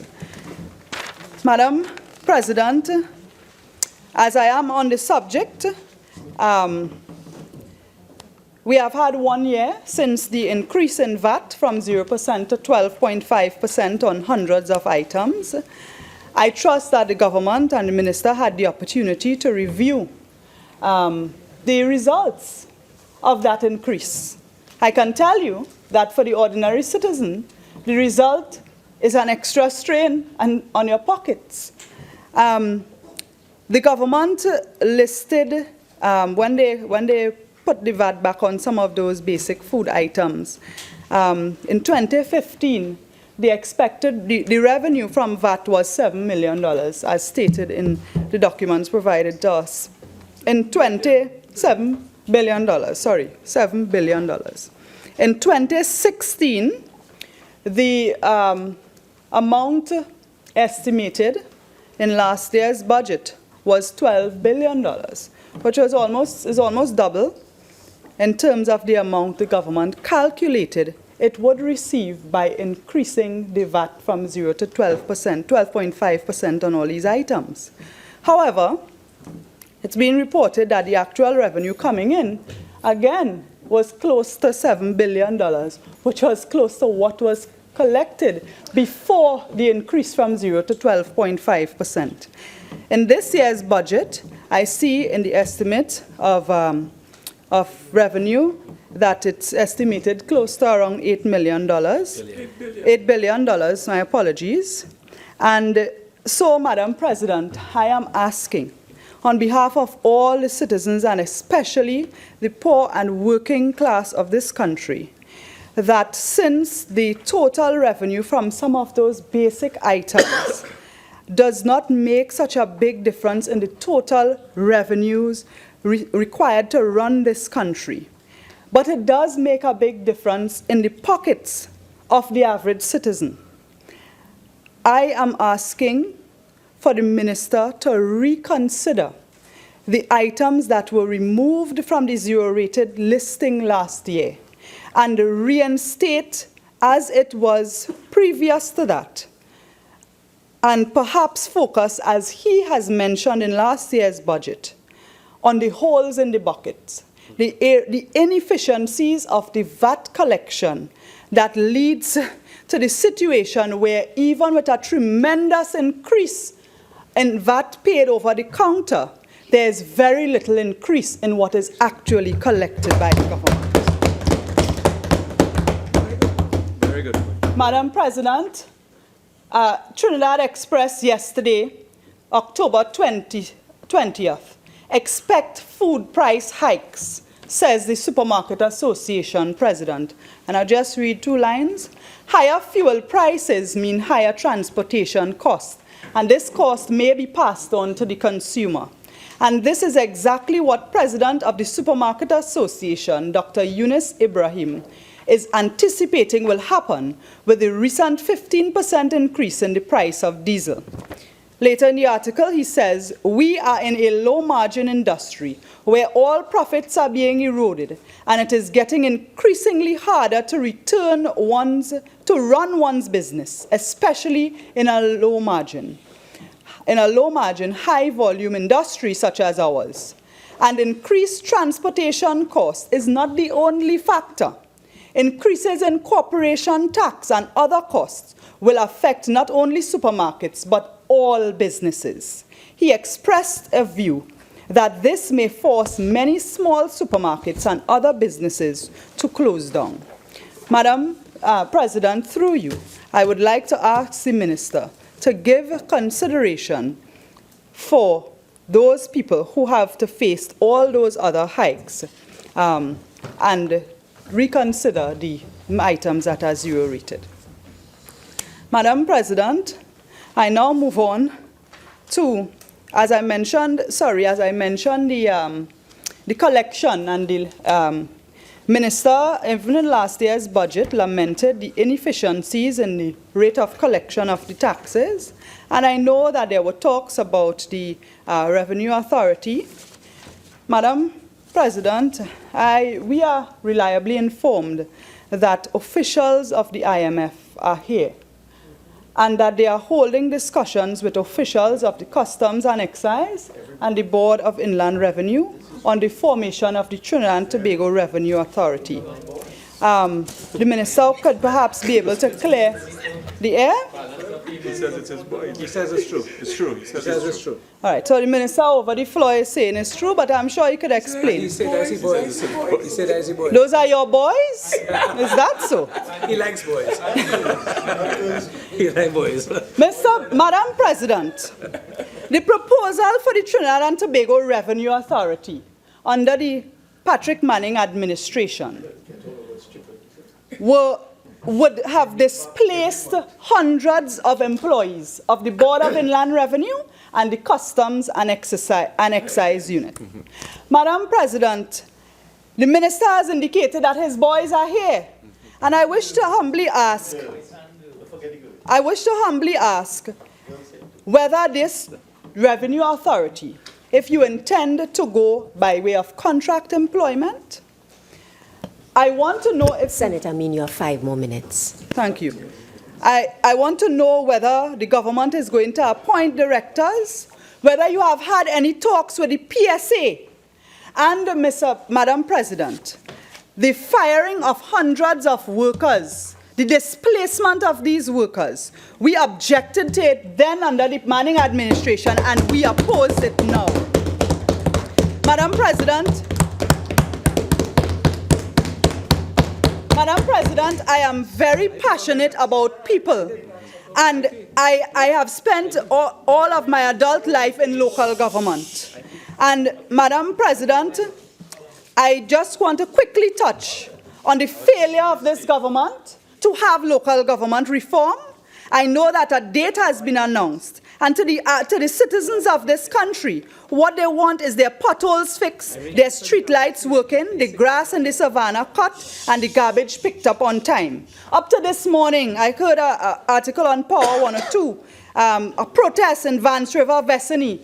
The residents are protesting the performance of their councillors. This local government election is an opportunity for citizens to register their disapproval of the governance of the PPN. Madam President, allow me to respond to some items raised by Senator Sinanan. When he spoke, he sounded as though he was easing into the Ministry of Works and Transport based on the items in the portfolio. When a senator, a government senator, could come in the parliament and talk about the cleaning of Tunapuna River and the cleaning of Diego Martin River, as if it is something novel and great, I want to tell you, and I'm sorry whoever wrote your speech didn't complete the list of projects. I know. First of all, you're addressing me. Yes. Okay? Thanks. Thank you, Madam President. I'm sorry that whoever wrote the speech of Senator Sinanan didn't include, by way of the Sandy Grande Boy area, the expansion of the Valencia bypass and all those other projects in that area, the Diego Martin Highway. But I want to tell you, cleaning rivers should be par for the course for any performing government.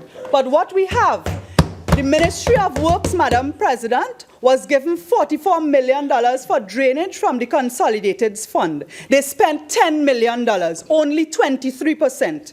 Of the $11 million for river cleaning, only $3 million was spent. Of the $20 million for flood alleviation and drainage, only $1 million was spent. They are underutilizing resources, and it is an indication of non-performance and laziness on behalf of this government. On the recurrent expenditure 2016, $145 million for drainage under contracted services was allocated. Only $15 million, 10% approximately, was spent. $10 million was allocated to lease equipment. Of that, only $500,000 was spent. The Infrastructural Development Fund, $105 million for drainage and irrigation. Of that, only $26.3 million was spent, less than 25%. The minister, Madam President, either does not know what is going on. I don't know if there's a junior minister in the making on the other side, but certainly the resulting flood, the loss of property, the distress for citizens cannot go unaccounted for. And if this government plans to clean rivers, I say that is your job. Yeah. Do it.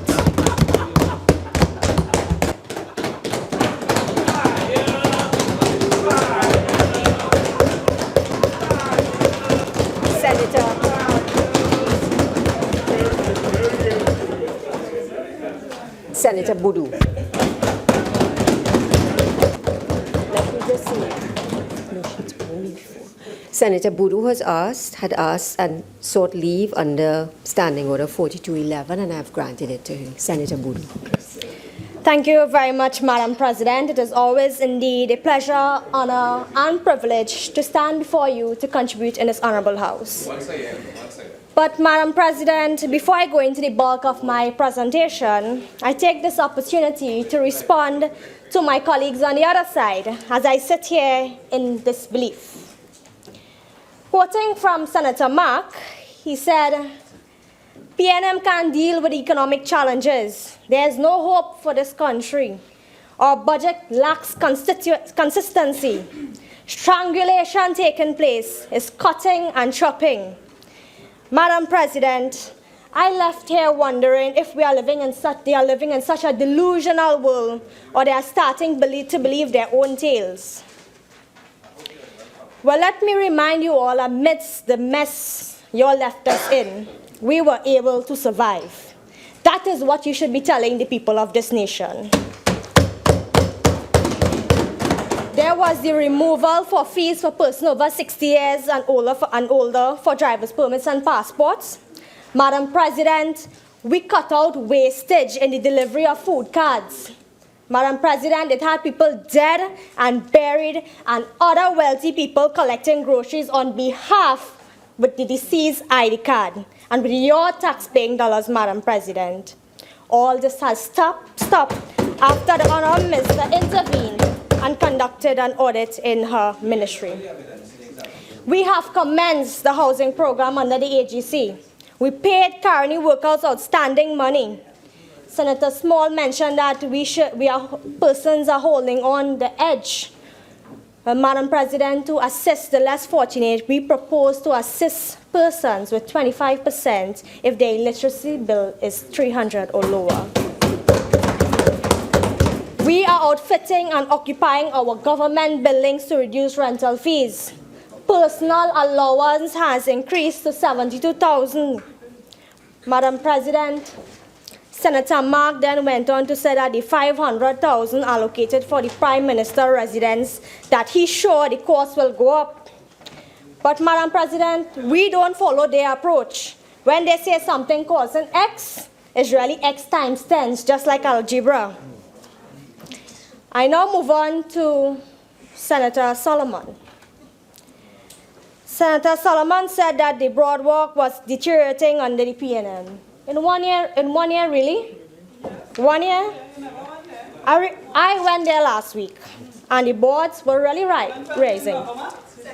But I know they are lacking attention on that side, Madam President.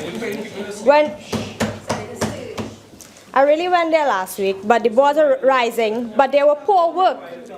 This was because of poor work and lack of upkeeping when you all were there. But nonetheless, we are here now and we wouldn't leave those things hanging.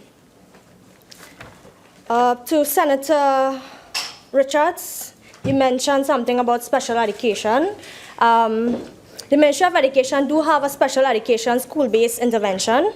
The Ministry of Education offers a comprehensive system of support for students with special educational needs through the provision of specialized services such as diagnostic testing, speech and language assessment, therapy, physiological assessment and treatment, and physical occupational therapy. I just want to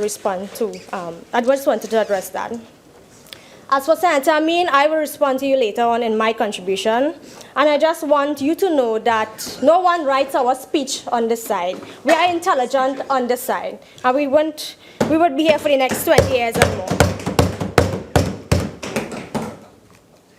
So, Madam President, I too wish to join with my senatorial colleagues in this honorable House and the people of Trinidad and Tobago who have expressed deep appreciation to the Honorable Minister of Finance, Mr. Com Imbert, on his budget delivery, and I must commend him for doing his utmost best under such crucial circumstances. The Greek philosopher Aristotle once said that quality is not an act, it is an habit. And for the second time, the honorable member have made it a habit of presenting quality budgets. Madam President, he never ceases to surprise me, but then again, he is a proud, seasoned product of the People's National Movement, where the end product is always great. So I say warm congratulations and offer my deepest gratitude.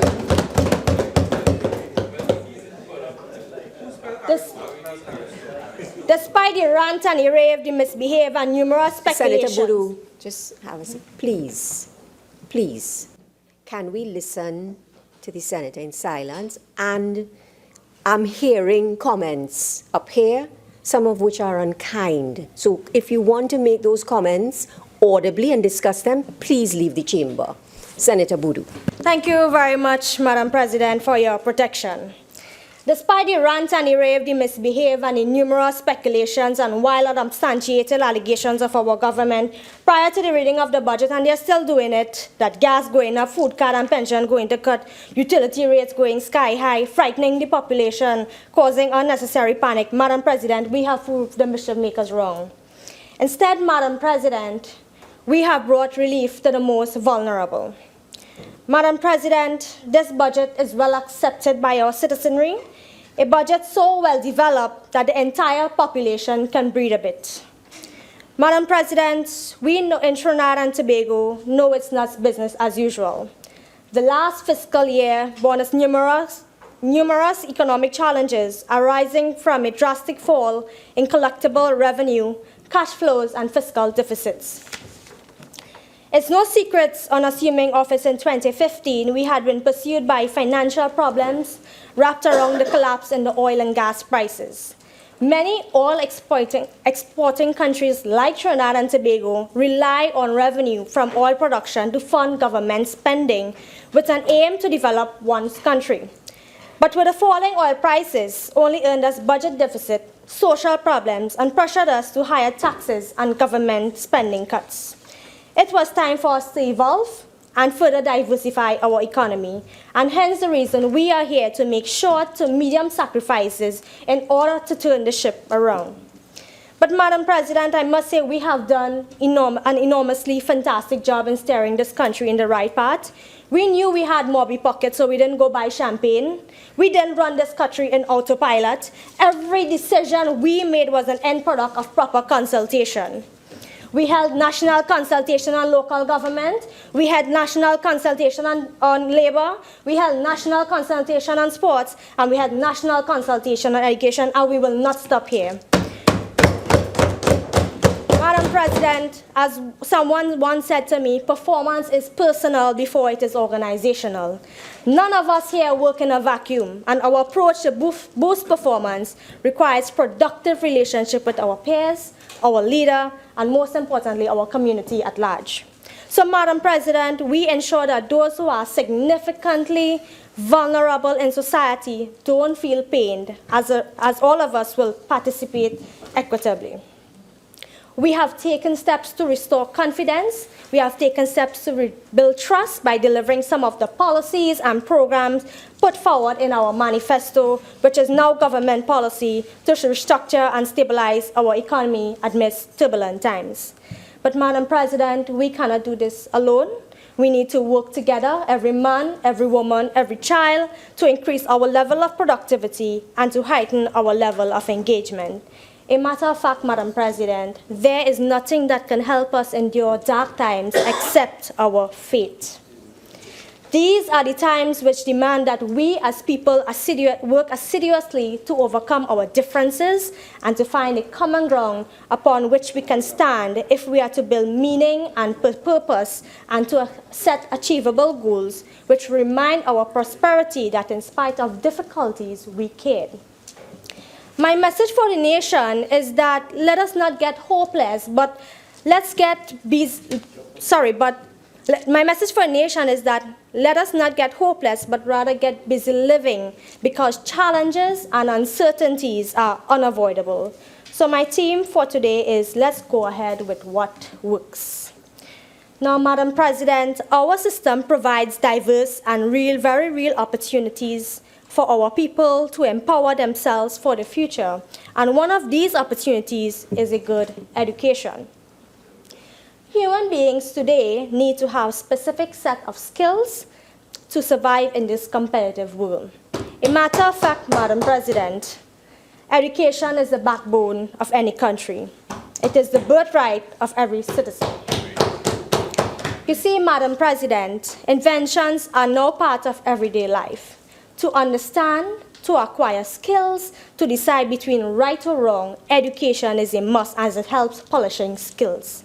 It makes an individual more responsible and it brings development and a country moves ahead.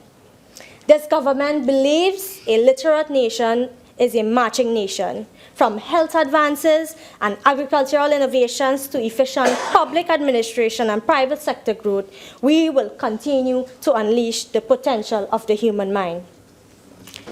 While enrollments have risen in promising fashion around the world, learning levels have remained disappointingly over the last few years, and many remain left behind, idly turning to criminals. Because growth, development, and poverty reduction depend on the skills and knowledge that people acquire, and not the number of years that they sit in the classroom, we have transformed our vision. And that is why, Madam President, in achieving Vision 2030, we are placing heavy emphasis on helping citizens become more independent, critical thinkers who are creative, innovative, and entrepreneurial. We are committed in ensuring values, attitudes, and behaviors regarding risk-taking, investment, innovation, and entrepreneurship must be promoted within our education system. Madam President, there is a saying, when morals decline and good men do nothing, evil flourishes. Every citizen has a duty to learn of that threatens his home and his children. A society uninterested and unwilling to learn from the past is doomed. That is why, Madam President, this government is so mindful of the perpetual role of education in shaping the social and economic development of Trinidad and Tobago. At this point, Madam President, I wish to congratulate the Honorable Minister of Education, who within the first 2 months upon assuming office, presented a 12-month action plan focusing on governance and administration, ensuring access to quality education and training by all citizens, advancing curriculum planning and development, advancing curriculum service delivery, providing quality infrastructural and other educational facilities, and providing continuous teacher training. All of these goals, Madam President, you would have heard from the Honorable Minister of Education in the other place elaborating on its effectiveness. Madam President, I now want to move on to ICT. I was appalled when the Honorable Minister of Education revealed in other place that there was an absence of an ICT education policy. I mean, for heaven's sake, didn't they realize they were defeating the whole purpose? All the old talk about we don't want to supply laptops for the nation's children and that we are a careless government. Madam President, we were just fixing the problem with a proper solution. And the people of Trinidad and Tobago are soon realizing the kind of mess we were left in, and it really takes time to attend. So I am satisfied that this fiscal year, a comprehensive ICT in education plan will be rolled out, ensuring that there is training and professional development of teachers, adequate and appropriate ICT infrastructure, as well as curriculum reform that will certainly contribute to the intended outcome of student success. Madam President, I now turn to the controversial gate issue. And I say controversial because, again, they are quick to go to the media houses or social media to make statements that is nothing close to what we are really intending to do, always pointing fingers and misleading the people. For the last 10 years of government, this government has spent $5.8 billion in making tertiary education easy, accessible to persons wishing to increase their knowledge base, and of course to get employed. And because of this situation we are in now, we had no choice but to review the GATE program. But Madam President, I for one applaud the government for the introduction of this cost-sharing mechanism, as it is in alignment with the country's development needs, as these changes are reasonable and fair in theory. As a citizen of this country, I can freely state that what I appreciate most of the reformation is the fact that those who really need the assistance will continue to get it. If we didn't make these cutbacks, Madam President, sooner or later we would have felt the lashing effects. And Madam President, we still haven't left no one hanging. We will continue to build partnerships for development at every level. The private sector will be supported and to revitalize and sustain growth for the economy. This government has the courtesy to still explore long measures to ensure the people of Trinidad and Tobago still have adequate access to higher education, such as the introduction of an education savings bond, the establishment of the National Savings Fund, and the fiscal incentives aimed at the insurance companies and credit unions. So, Madam President, I say kudos to those students who understand the situation we are in. I sincerely think that maybe some people will value education a little more, and I hope some people make wiser decisions when it comes to their area of studies, as these are small sacrifices we need to make in order to survive as a nation.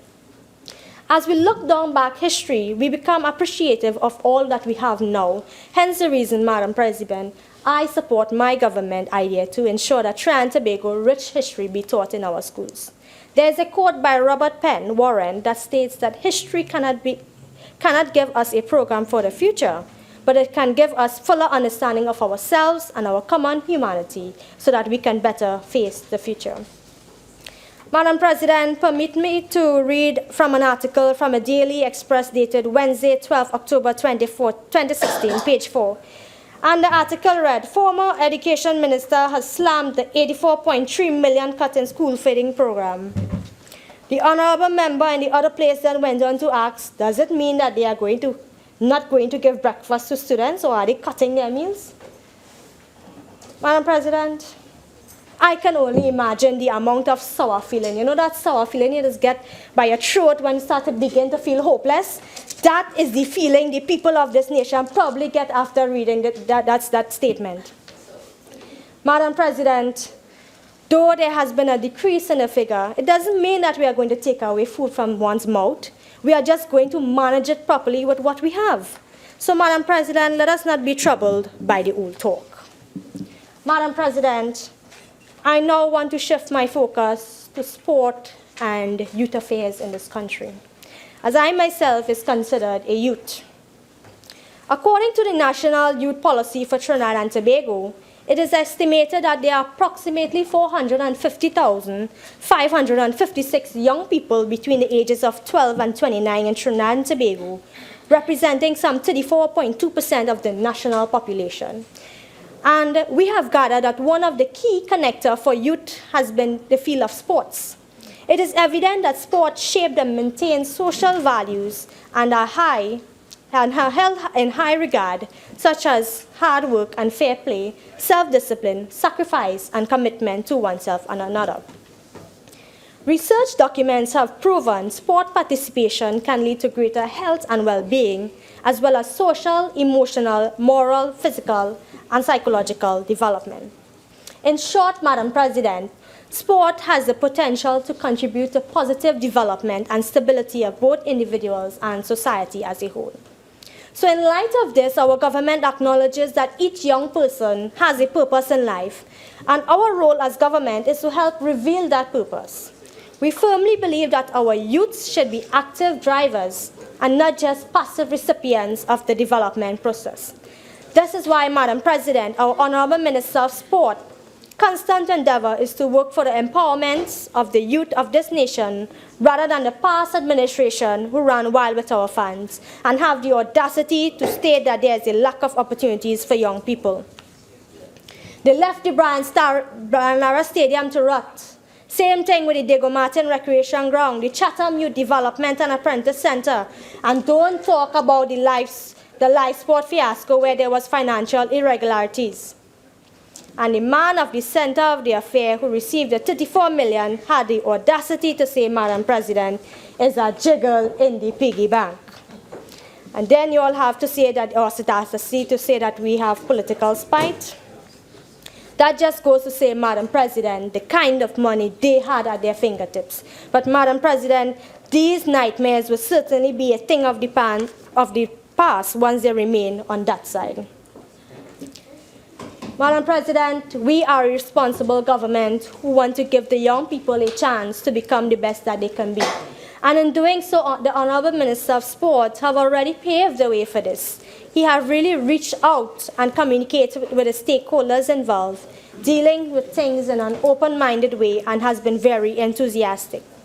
Madam President, this is very commendable as it helps us to fix the problems, hearing from the people directly involved and affected.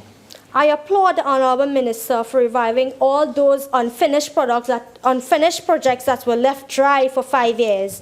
It is indeed a bold attempt to stimulate the economy by creating jobs through construction. Madam President, we intend to use sports as an income-generating measure. As successive governments have not understood the benefits that can be derived from it. Madam President, there are a number of youth camps and programs throughout this country in which we try to engage our young people in a positive life and to take away them from an environment of troubling life. I distinctively recall earlier this year, the Lavantil Youth Facility children, youth, and adults completed courses in computer literacy, drumming, folk dance, music literacy, hip-hop, and karate. There was even the school research and homework assistance, and boy, how I wish these things were offered in my days. Madam President, this youth facility can be an invaluable tool for both young people as well as adults, as it opens employment and entrepreneurial doors, allowing families to enjoy greater financial stability and security. Madam President, it is history that as humans we often neglect the maintenance of the most valuable assets. The issue of poor maintenance of sports facilities would be a thing of the past. We assure the people of this nation, especially our youths, that our facilities will be well maintained in order to be harnessed and not impede the government's efforts to encourage community sports and do physical activity due to unsafe and damaging sports facility.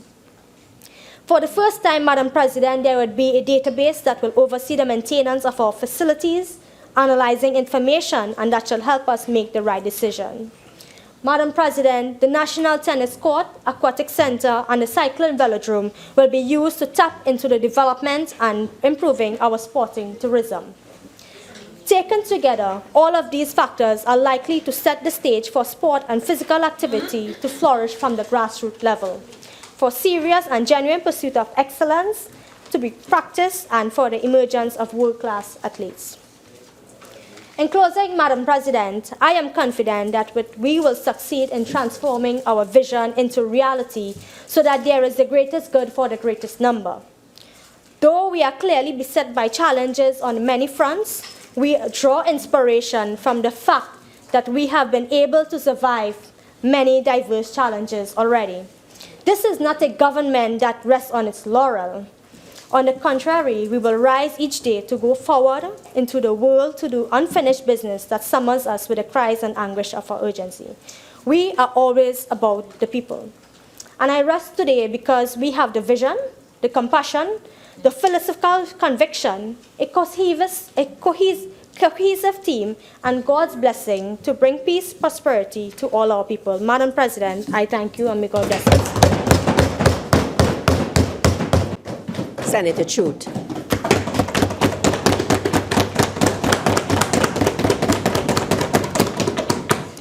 Thank you, Madam President.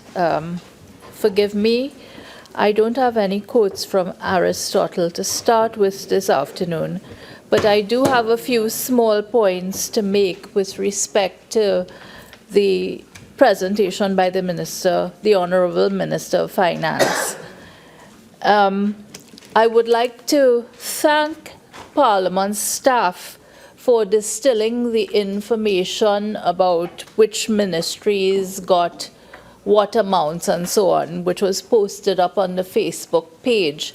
Quite frankly, I don't think I would have understood what has been set out in the budget speech had I not seen those figures clarified on their Facebook page. And I know that there are people listening to these debates and looking at the debates, and perhaps they may be assisted by going to Parliament's Facebook page for that information.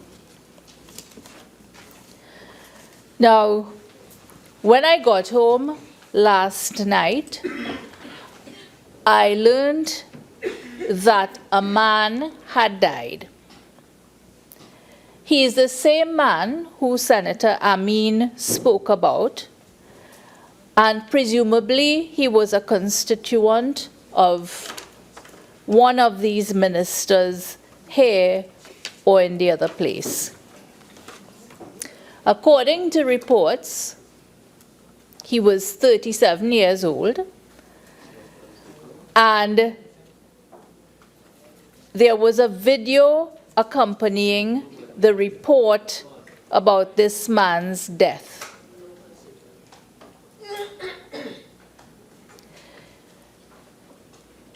I was shocked by what I saw, and I think that all of us as parliamentarians should be shocked and should ask ourselves the question, why are we spending all this money on national security? Because over the last 2 years, we've spent, well, we will have spent $18 billion on national security, and we have police officers who simply cannot effect a simple arrest. We must pay $18 billion for that. Should we not spend that money in some other ministry where we might get a better reward? Because when I looked at it, what did we have before we spent these $18 million? We had Operation Anaconda, brought us nothing but bad jokes. We had any number of ministers in the Ministry of National Security. We had Matrovsky, Maguire, Snipes, John Gold, Steve Henry, Cameron Ross, Policing for the People, Police Service Transformation, the Crime Suppression Unit, the Anti-Kidnapping Unit, the Crime and Justice Commission, the Interagency Task Force, Scotland Yard, Penn State Justice and Safety Institute, George Mason University, Israeli Radar and Technology, blimps, interceptors for our so-called porous borders, helicopters, new vehicles, bulletproof vests and body armor, high-tech weaponry, CCTV cameras, cybercrime unit, we've bought the entire shop. And we are investing more money or throwing more money at national security, and we are not getting the rewards which we should. I think we need to bite the bullet and say that if it is that the Trinidad and Tobago Police Service is not doing its job, then some means must be found to get rid of those officers who are hampering the process of crime interdiction. That's the only thing that may be done. Now, in addition to that, I didn't finish my list, because when I read the booklets which we got, I see that we now have a National Security Council Secretariat with a Threat Assessment Center in the Office of the Prime Minister, with a National Intelligence Agency providing reliable and strategic information to the National Security Command Center. I was trying to think, how on earth is a ministry going to be able to create a proper reporting structure with all these existing groups, not all of them under the Ministry of National Security? I think, for example, the Anti-Corruption Bureau is still under the Attorney General's department. How is the Ministry of National Security going to create a proper structure of reporting to ensure that activities embarked upon are audited for quality, for efficiency, for all the things that we would expect to take place when an exercise such as this is carried out?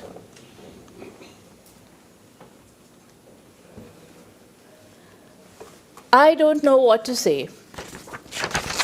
I am entirely confused, because I see 18 million in the budget, well, over the last 2 years, for Ministry of National Security, and today we get a little package from the Trinidad and Tobago Police Service, and when I look at page 8 of it, there is a chart there talking about serious crimes between 1983 to 2015. And according to the Trinidad and Tobago Police Service, we are at the lowest figure since 1983. Well, if this is so, why are we spending $18 million? $18 billion.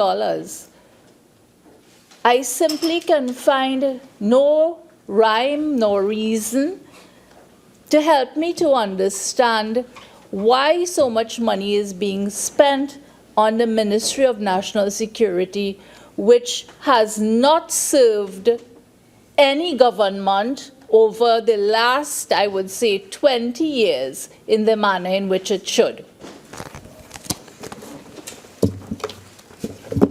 If any ministry had done that, our citizenry would not have been living in the kind of fear in which they do.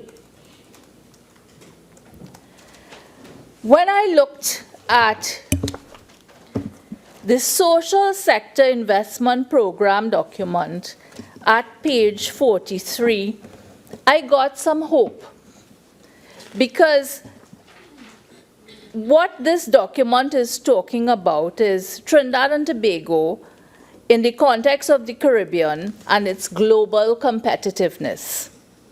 And the top factors, it says, which are debilitating Trinidad and Tobago's competitiveness, are crime and theft, poor work ethic in national workforce, inefficient government bureaucracy, and corruption.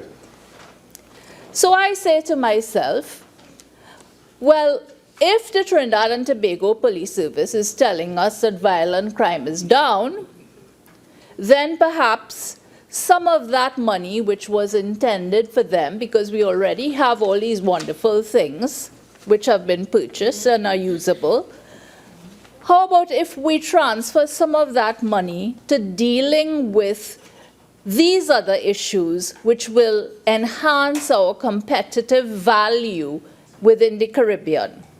So some of that money could be transferred to retraining in the national workforce, making government bureaucracy more efficient, and weeding out corruption at all levels of society.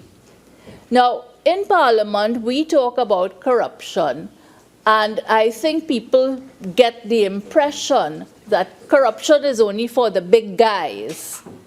They are the ones to be caught. They are the ones we have to look for, the big fish. But what we do not understand is within the public sector, there is a very deep level of corruption which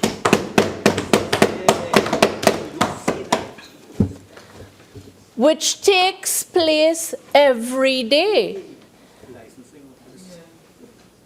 Licensing office, classic example. I can give you another example.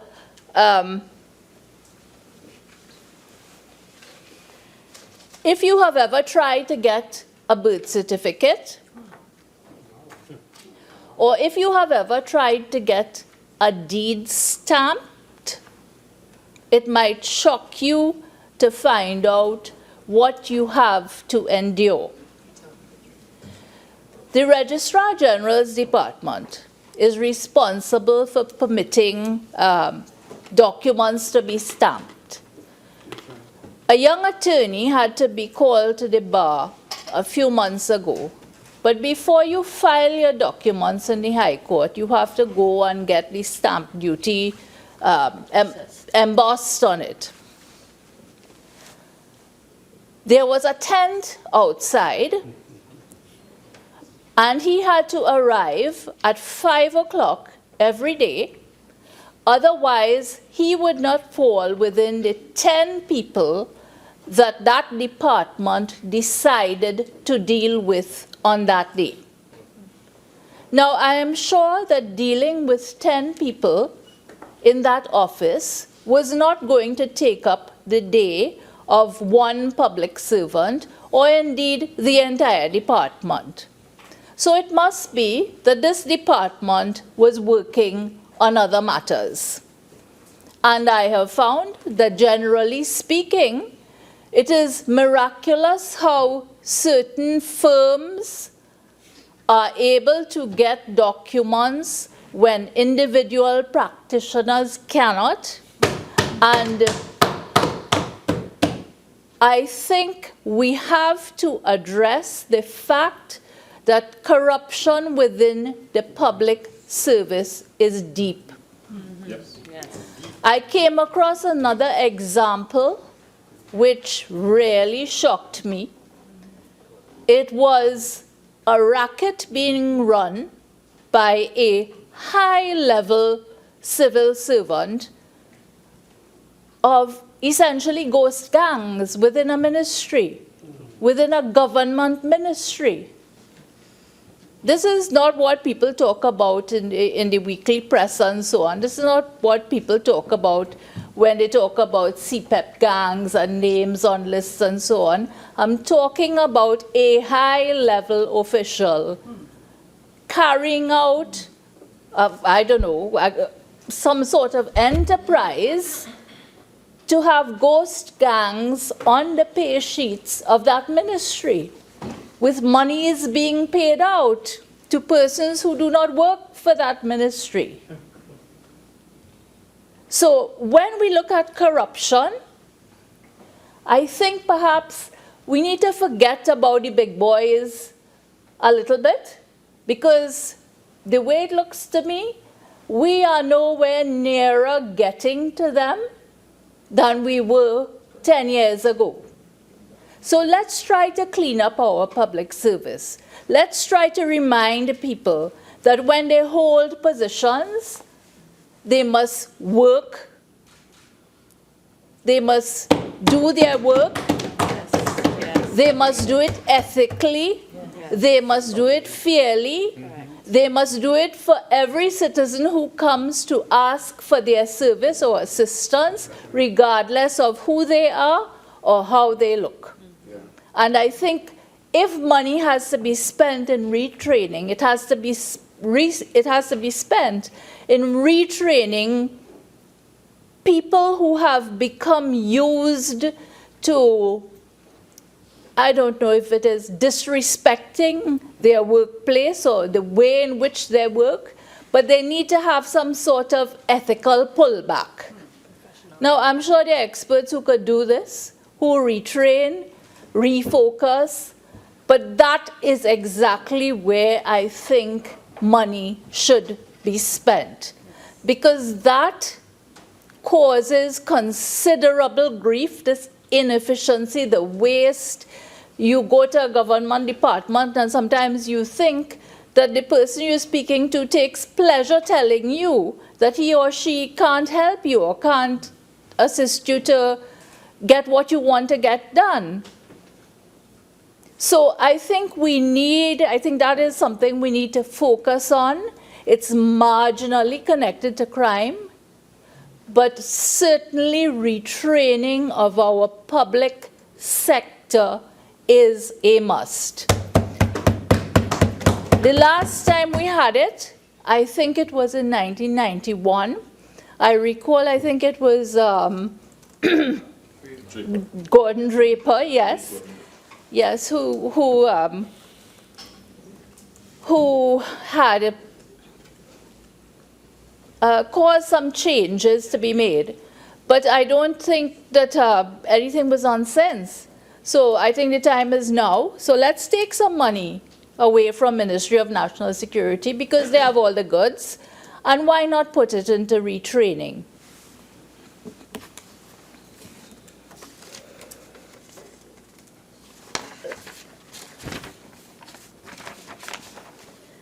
Now, I'd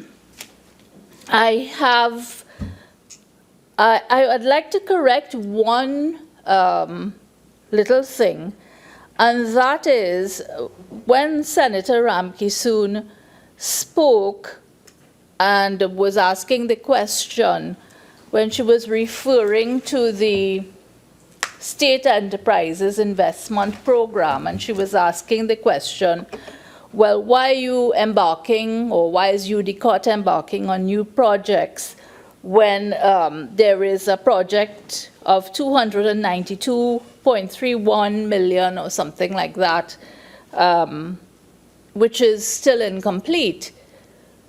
And I think I heard the Honorable, I don't know if I should, Madam President, if I should address him as the Vice President or simply as Senator.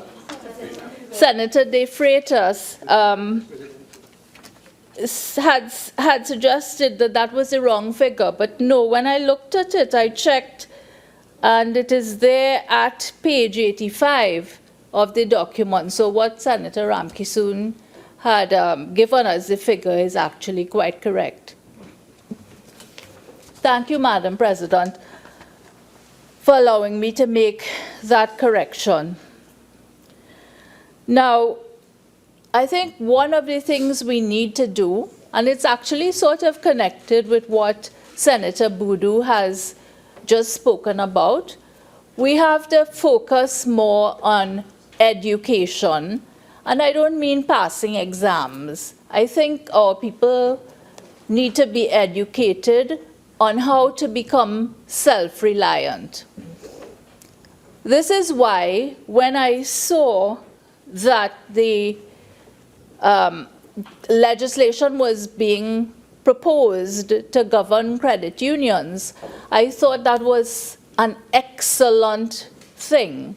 And I hope that it happens during the course of this year, because I think over the last 15 years, every year a bill trying to deal with credit unions has been brought before the Parliament and it never gets passed. Somebody always has a problem with it. I do hope that this administration is able to have the existing legislation amended or repealed with a fresh act so that credit unions can be governed. You have to take a policy choice. Are you going to treat them as a financial institution, and who is going to govern the way in which they operate? Make the choice. Yes. And I think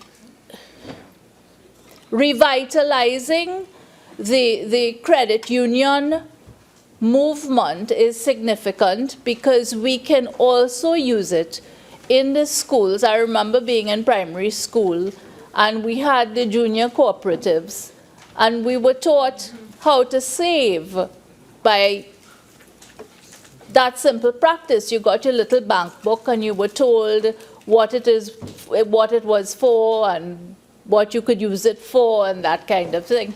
And it was an extremely helpful learning experience. I must say, it didn't last with me into adulthood, but I'm sure that it's a good start for young people, especially now where young people seem to have this sense of entitlement. They no longer talk in terms of what they need. They talk in terms of what they want. So this might be a new way to try to teach them how to save. I don't have a head for figures, so I must confess my contribution to any budget speech is going to come across a little choppy because I'm simply trying to make sense out of what is unfamiliar material to me. So forgive me.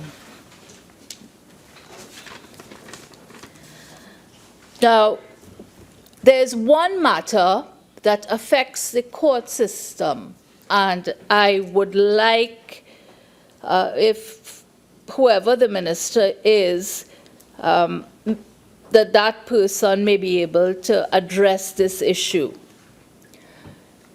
The Office of the Prime Minister, I can't remember which department, has written to the magistracy indicating that when boys are brought before the court for being uncontrollable, that these boys should be sent to the St. Michael's Home for Boys.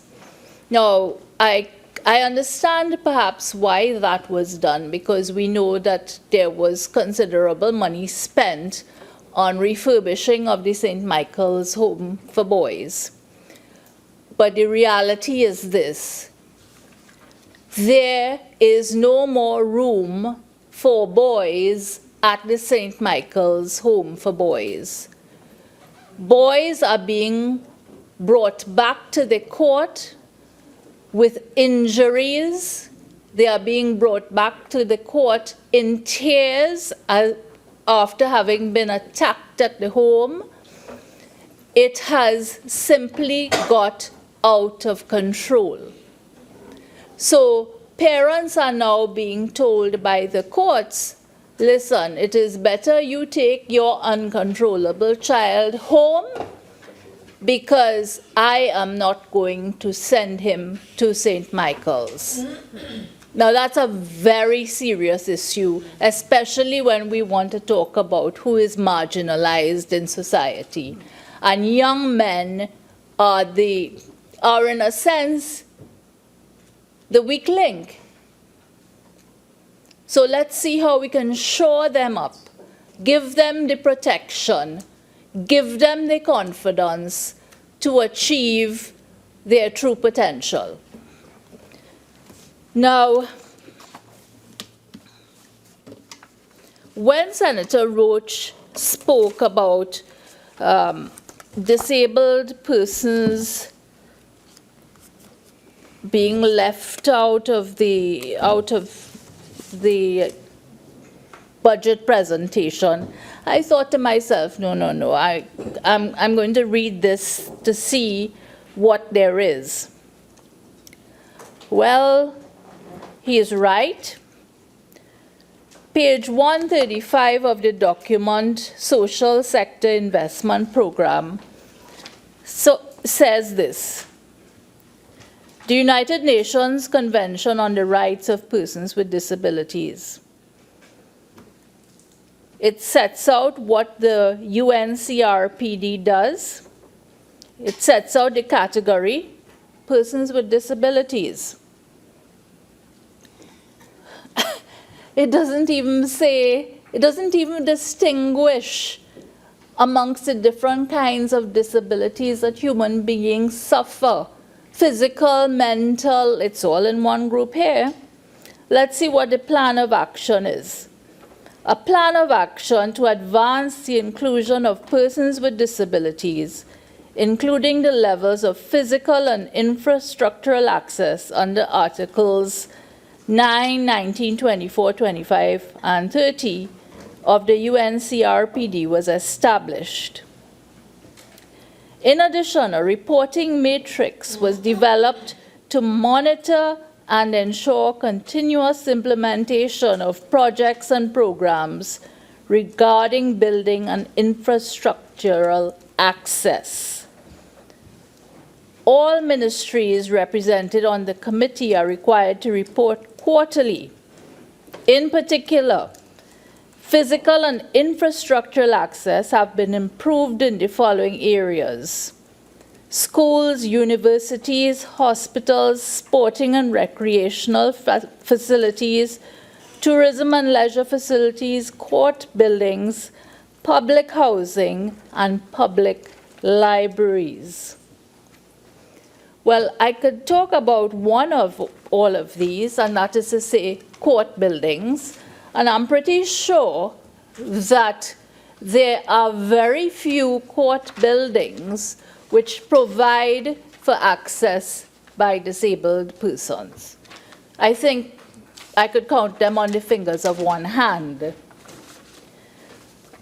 So I don't know who is reporting to these ministries saying that all of this is being done. But I certainly would like to find out, because if it's not being done in the courts, is it being done in any of these other places listed here? And the outcome that is hoped for is an efficient and effective social system for the poor and vulnerable. Please, this is so misplaced. A disabled person can come from any walk of life. Yes.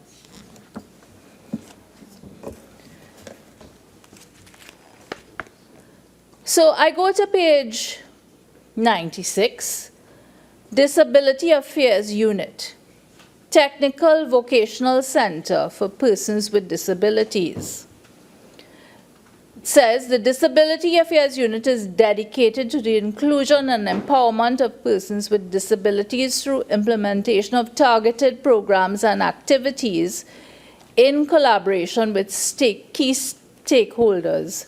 The objectives of the unit include promotion of family, financial, social welfare services, and other opportunities, engaging in disability research and needs assessment, facilitating the direct provision of disability aids, equipment programs, and activities towards mobility, full inclusion, and empowerment, promotion of the rights, abilities, and concerns of persons with disabilities. But I cannot understand why the Disability Affairs Unit should focus or should call itself a technical vocational center for persons with disabilities. Is it that we feel that persons with disabilities are only able to deal with technical and vocational training? But this is just simply wrong. This is wrong-headed policy. And perhaps I'm hoping that it's an error that can be corrected, but certainly if it's not an error, then that policy needs to be changed. because it means that you are treating disabled persons who can do things as well as you and I in a different way. So I think we are stigmatizing differently abled persons, even though it's called Disability Affairs Unit. We are stigmatizing differently abled persons in this manner, and it should not happen. And this is what this unit did. From April to June 2016, it interviewed 97 clients, 30 got equipment loans, 30 received skills training and further educational development. Students participated in a sports event, and one student enrolled in the Civilian Conservation Corps, and students benefited from a 2-month music therapy program. And students received training in a variety of subject areas. Constraints, and this is, I think, the crux of the matter. Financial staffing and space constraints at both the unit and the center have impacted upon program activities. That could change. Take the money from the Ministry of National Security and use it where it can be better spent.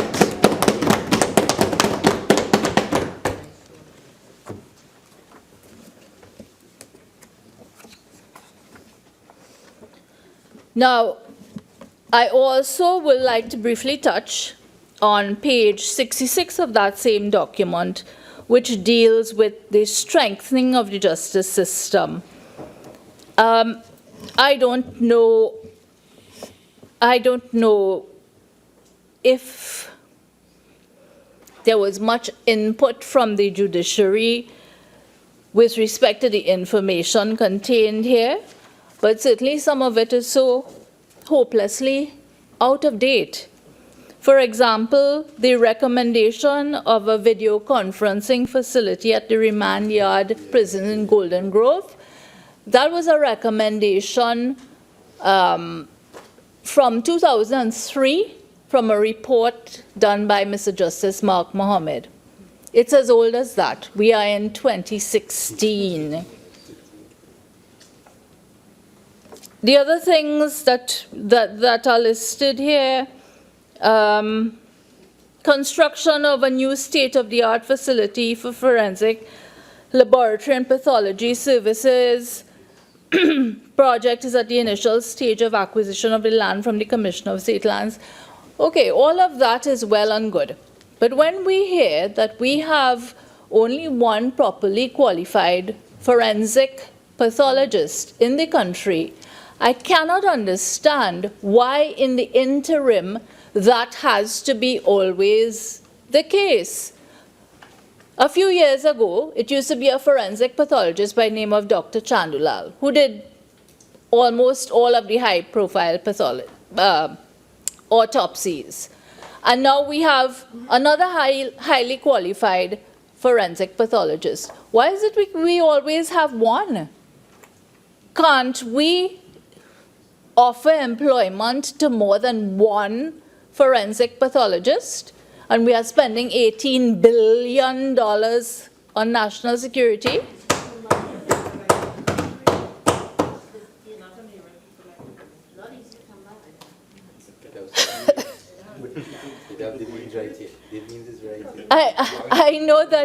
I know that it is not a field that many people enter, but I cannot think in this whole wide world with genocides here, there, and everywhere on every continent that you could think about, that we can't hire one more forensic pathologist to help us speed the process along.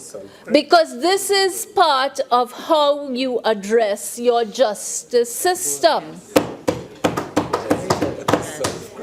This is how you do it. What has been happening now is when the other pathologists do autopsies, members of the family don't want to accept it because they want to have the autopsy done by someone who they believe is a properly qualified forensic pathologist.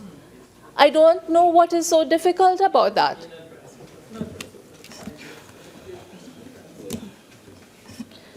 Well,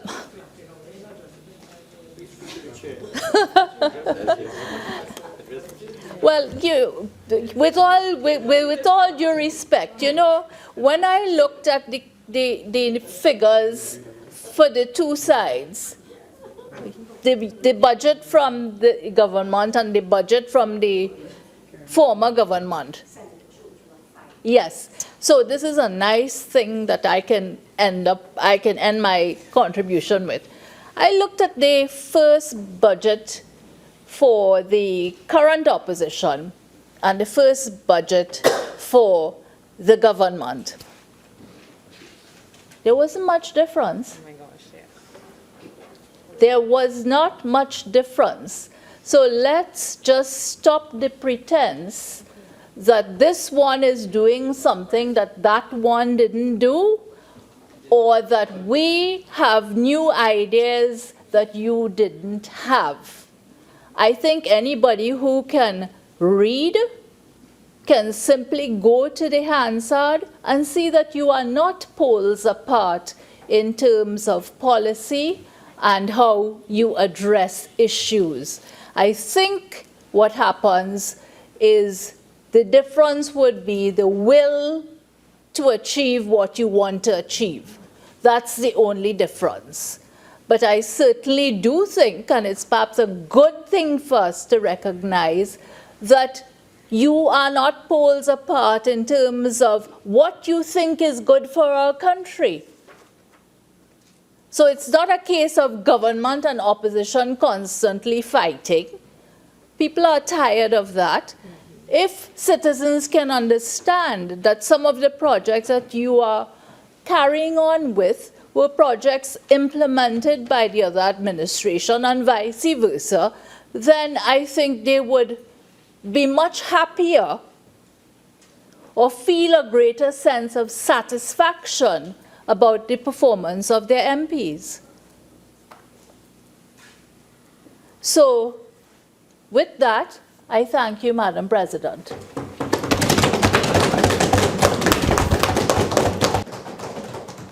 Senator Dookie.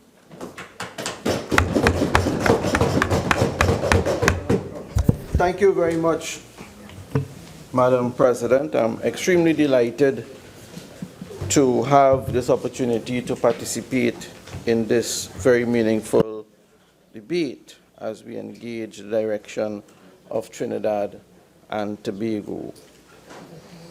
I would like to begin by responding to a couple comments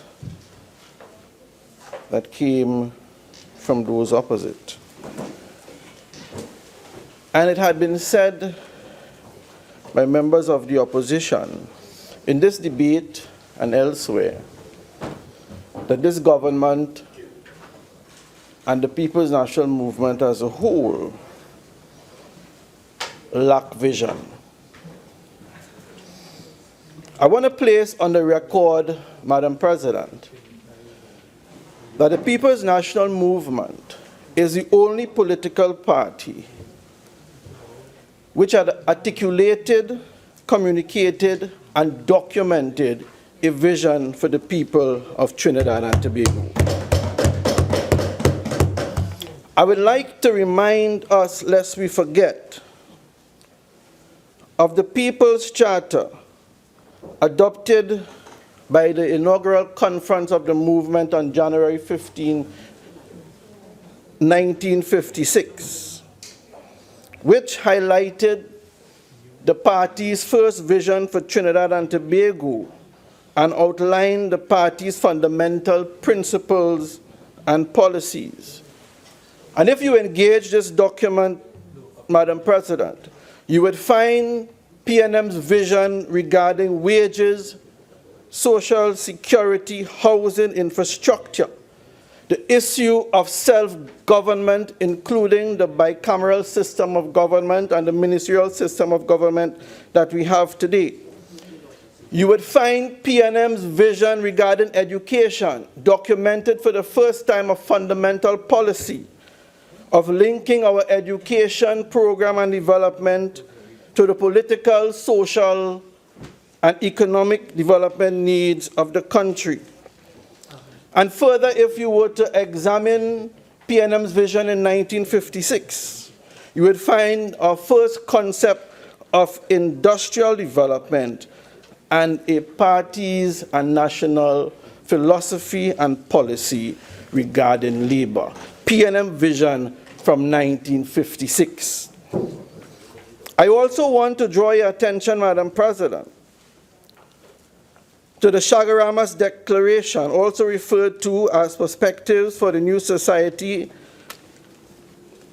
approved and adopted by Party Convention in 1970, which articulated a vision for Trinidad and Tobago to bring about social change at the time, which articulated a view as the country's through PNM's vision attempted to improve its development,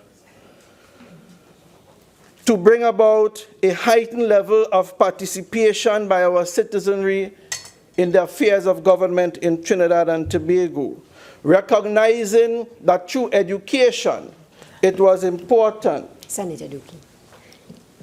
At this stage, honorable members, we'll take the tea break, so we will suspend until 5 p.m.